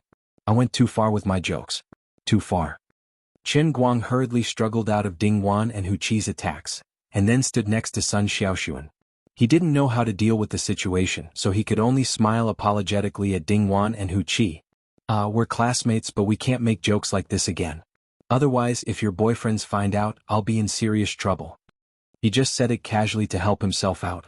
He didn't expect that Ding Wan and Hu Qi's expressions would change, and they looked a little embarrassed. Oh my god. You two really have boyfriends? Do your boyfriends know that you two are so cool? Do you think I'll be hacked to death by you guys? I can't take the blame for this. It's just a joke. Don't think that I'm really interested in you. Ding Wan quickly waved her hands to disassociate herself, and Hu Qi quickly laughed. After being pointed out by Chen Guang, the others roughly understood what he meant. Especially when Chen Guang sat next to Sun Xiaoxuan, his attitude was even more obvious. Seeing this, the others could only secretly regret missing the opportunity. Of course, just based on looks, temperament and personality, no girl in the class could really challenge Sun Xiaoxuan. Sun Xiaoxuan was happy, but he didn't say it out loud. Gaoya took the opportunity to pull Sun Xiaoxuan aside. You see? He's actually still on your side. Why don't you strike while the iron is hot and talk things out with him? That way there won't be so many vixens who keep thinking about him. Let me tell you, it's easy for a girl to pursue a guy, especially Chen Guang. He hasn't had a girlfriend in his 3 years in university, and I bet he's been thirsty for a long time. If there really is a vixen who doesn't play by the rules and only wants to get on first, you'll regret it in the future. Sun Xiaoxuan looked at Chen Guang, who didn't dare to drink anymore and only ate his barbecue. He hesitated and said, I'm a little scared. What are you scared of? Gaoya had an attitude that said, if you can do it, then do it. If you don't, then you're not a good girl. Although Sun Xiaoxuan was a little tempted, she still said timidly, I'm afraid he'll have scruples and won't say yes. Gaoya pushed her, don't joke around. I don't believe a normal man would say no to you. Go. Ding Wan and Hu Qi, both of whom have boyfriends, are still pestering him. Why are you scared? Sun Xiaoxuan shook her head slightly. I'm different from them. Different? What's different? Gaoya frowned. She didn't quite understand what Sun Xiaoxuan meant. After thinking about it for a while, she suddenly understood. Don't tell me you're still a virgin? Oh my god. Sun Xiaoxuan blushed. What's so surprising about that? Gaoya nodded. That's right. You've never been in a relationship. This is really troublesome. Men's minds were very strange. If a girl like Ding Wan, who kept changing boyfriends, went to hook up with him, he might happily eat her up as if she was a dish delivered to his doorstep. But if the one who was sent to him was a virgin, he would have all kinds of misgivings in his heart. Let's not talk about those born bad guys, but Chen Guang is definitely not that kind of person. Sun Xiaoxuan nodded. That's what I'm afraid of. Oh, from your tone, you don't seem to be one anymore? Gaoya raised her eyebrows proudly. I just got promoted a few days ago. Lin Jingwei? Of course. Who else could it be? That simple? Gaoya nodded. That's simple.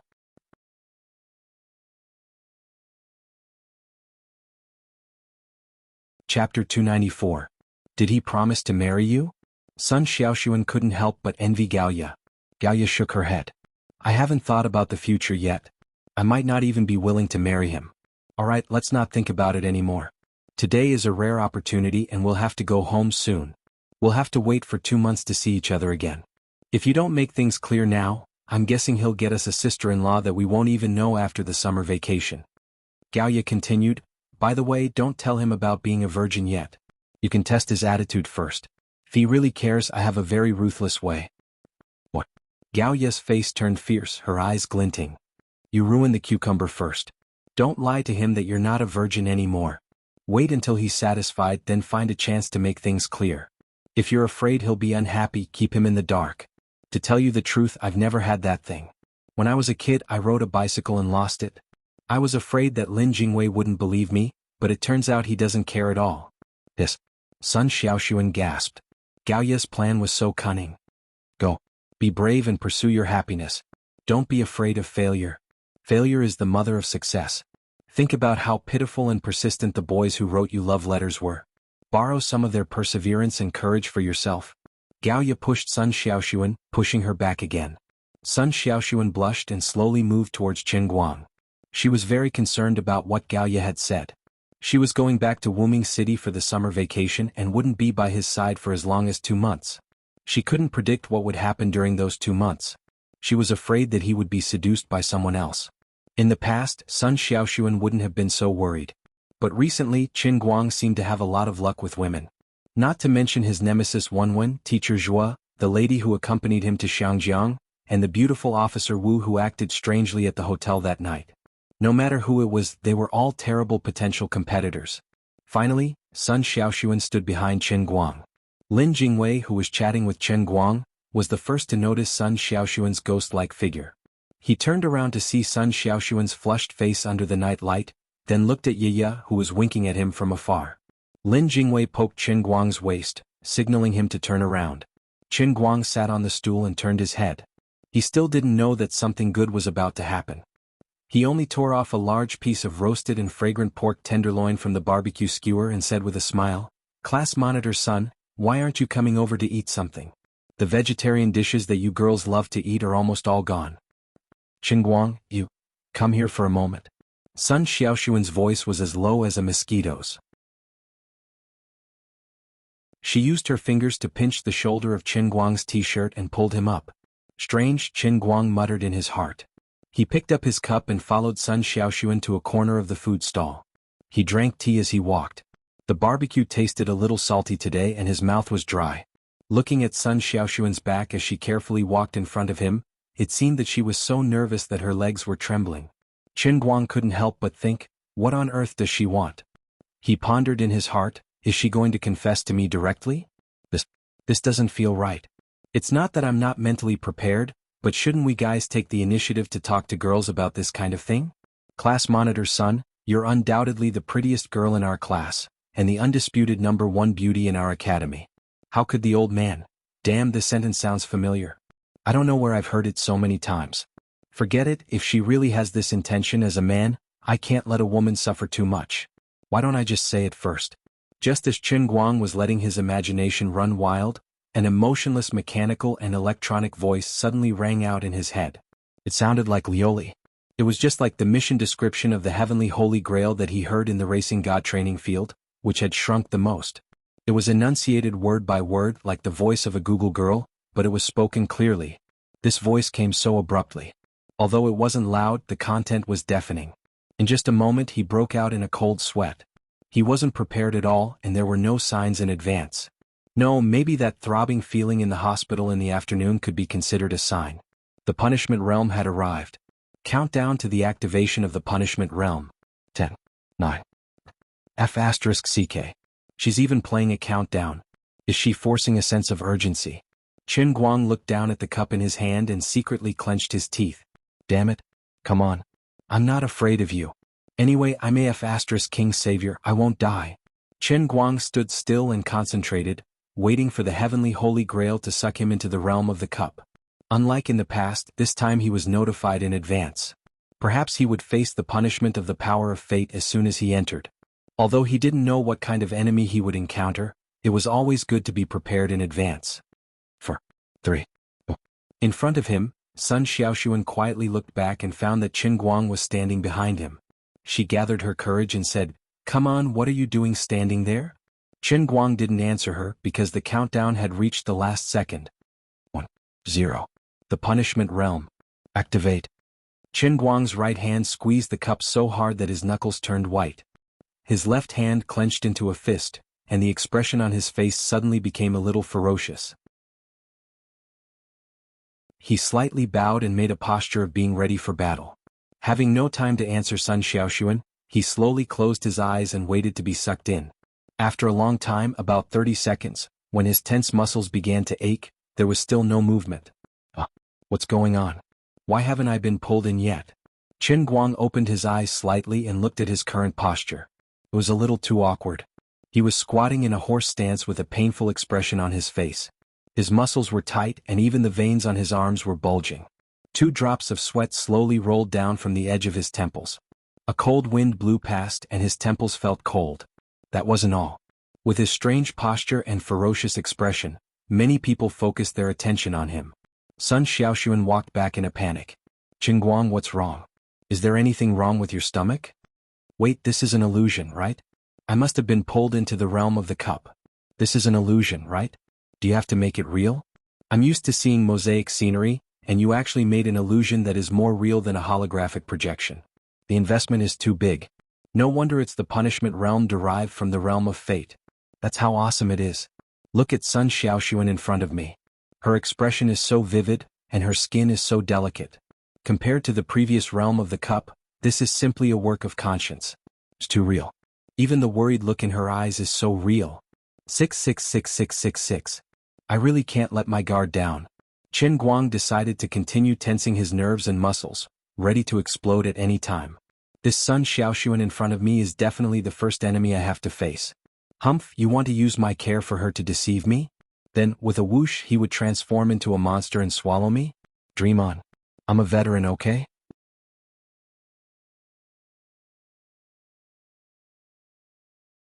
Chapter 295. If you're not feeling well, go back and sit down first. We'll pay the bill and go to the hospital right away.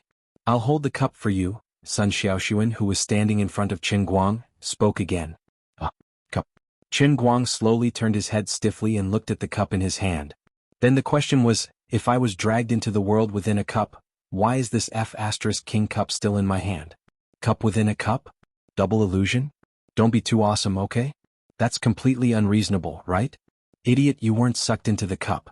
Why are you still standing there? Liuli spoke in his mind. This time it was really Liuli's voice. That kind of domineering, cool, and arrogant tone with a hint of contempt for mortals could not be imitated by anyone. What a scam. I'm really still in the real world. King created such a domineering countdown of 10 seconds, but in the end, nothing happened. At this moment, Qin Guang felt like he was the person in charge of a space center. The whole country was watching the countdown of the satellite launch live on TV, but when the countdown ended and the satellite took off, there was no movement at all. It was so embarrassing to find out that the fuel had been forgotten. Brother Guang, are you constipated? Bai Nyangzi's vicious ridicule came at the right time, because Qin Guang's horse stance in front of everyone was too funny. It was so embarrassing and he really wanted to strangle someone to save his face. What should he do in this situation? I'm waiting online, it's urgent. At this moment, Qin Guang even felt like vomiting blood, especially Sun Xiaoxuan, who held onto Qin Guang's shoulder worriedly and asked, "Is your stomach really uncomfortable? How about I go to the pharmacy over there and buy some laxatives?" Sun Xiaoxuan had completely forgotten about the confession. Qin Guang slowly stood up in extreme embarrassment, held his waist and shook his head. I'm fine, I'm just a little uncomfortable. I'll be fine after sitting down. At this moment, a uniformed police officer suddenly walked in from outside the food stall. He looked a little anxious. Everyone, leave the room as soon as possible. Immediately. Immediately. This officer had saved Qin Guang's life. The moment he appeared, everyone's attention was on him. Qin Guang also turned to look at him. He had a vague impression of him. He seemed to have seen him before when Wu Tong brought him to the Wenxing police station. This person also remembered Qin Guang and strode over. At first he seemed to want to say something, but after thinking for a while he only said, "Brothers, you guys should leave quickly. Don't wander outside now. We have to make sure that there is no one on the street in 10 minutes. What's wrong? Qin Guang asked. I can't tell you, I don't want to cause panic. Anyway, I just want to pack up quickly. Really, I'm not joking with you. I have to warn the others. Boss, you have 5 minutes. If there are still any customers sitting outside when I come back in 5 minutes, I will arrest them.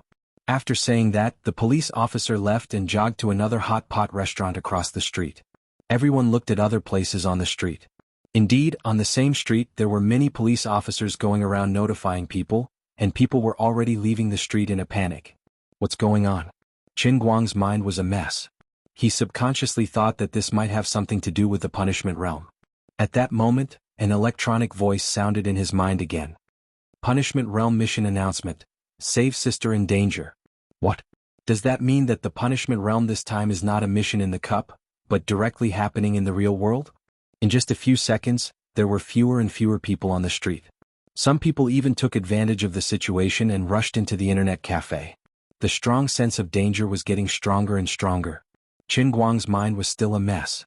He didn't understand why the punishment realm was not in the cup, but in the real world. But he knew that the Holy Grail was not joking. He counted out 1,000 yuan from his wallet and threw it to the stall owner. Then he turned to Sun Xiaoxuan and said, I don't know what's going on, but it seems like it's too late to go back to school. The police wouldn't make such a big joke for no reason. Everyone go to the internet cafe and leave the street first. The two returned to the table of the class. Everyone was discussing what the police was trying to say. They couldn't make up their minds. Qin Guang took a deep breath. Everyone go to the internet cafe now. I'll pay for all the internet fees tonight. If we can't leave, we'll play all night in the internet cafe. Don't worry about what's going on. Just listen to the police. Hurry up, we won't get a chance if we're late. It turned out that the last sentence he said was useful. After exams, it was time to play games and relax. The 30 or so people in the class teamed up to play games. It was a spectacular and fun scene. Regardless of gender, everyone rushed to the internet cafe. Walking at the back of the crowd, Qin Guang's mind was still confused. Sister? Don't joke around. I'm an only child. No, I only have a sister who died 3 months ago. Also, why would the realm of punishment of the heavenly Holy Grail appear in the real world? This doesn't make sense. Okay. Could it be that the realm in the cup is the real world? That's ridiculous. I don't exist alone in the real world. I'm standing on Earth. Earth is so big. There are so many people on Earth. It's fine if it's just Earth. Outside of Earth is the endless universe. There's no boundary between the two. Strictly speaking, Earth and any stardust in any corner of the universe are considered to exist in the same space. You're telling me this is your realm in the cup? The endless universe is your realm in the cup? Are you King kidding me? This isn't the sea of moments where you can see your brother's hand. Forget it. I can't care so much. The most important thing now is to figure out what the realm of punishment is. As he walked up the stairs, Qin Guang went through the entire process of the realm of punishment appearing in his mind. First, the heavenly Holy Grail suddenly told him that the realm of punishment had been activated. However, he wasn't pulled into the realm in the cup. Instead, he was acting cute. Then, the police officer from the Wenxing town branch appeared. He only asked everyone to leave the streets as soon as possible. He didn't say what happened. Then, the heavenly Holy Grail immediately notified the mission target of the realm of punishment. It was as if the police officer's notification had triggered some condition. Damn it. What's the connection between the two? No, could it be that the heavenly Holy Grail's sister is Wu Tong? I'm not related to her by blood. I just acknowledged it verbally. She's in danger? What's this? The strongest person in history? I don't believe it. Something big must have happened outside. Otherwise, with the usual style of the Chinese police, stability is more important than anything else. If the situation wasn't so serious that it couldn't be any worse, it would be impossible for such a martial law to happen. Even if the current emperor were to go on patrol, it wouldn't be possible. Even if the emperor were to go on patrol, he would at least start sealing the roads 5 to 6 hours in advance. The more Qin Guang thought about it, the more confused he became and the more uneasy he felt. Lioli, come out right now. What's going on? Damn Lioli. She dropped the ball at the crucial moment and pretended to be offline. After saying that he wasn't pulled into the realm in the cup, she didn't do anything. She didn't even come out to explain it to him. After waiting for a few seconds, Lioli still didn't say anything. Don't King joke with me? What's going on? Qin Guang didn't know where he got the courage from. Perhaps the uneasiness in his heart was too strong. He actually roared in his mind. You're tuning in to the Han Li's Wuxia Adventures YouTube channel. We're so grateful for your support and don't forget to subscribe to join us on this incredible journey through captivating stories. Your generosity through donations truly makes a world of difference, as it's the primary source of revenue that allows me to expand and enhance this channel for you. Thank you from the bottom of my heart for being a part of this adventure.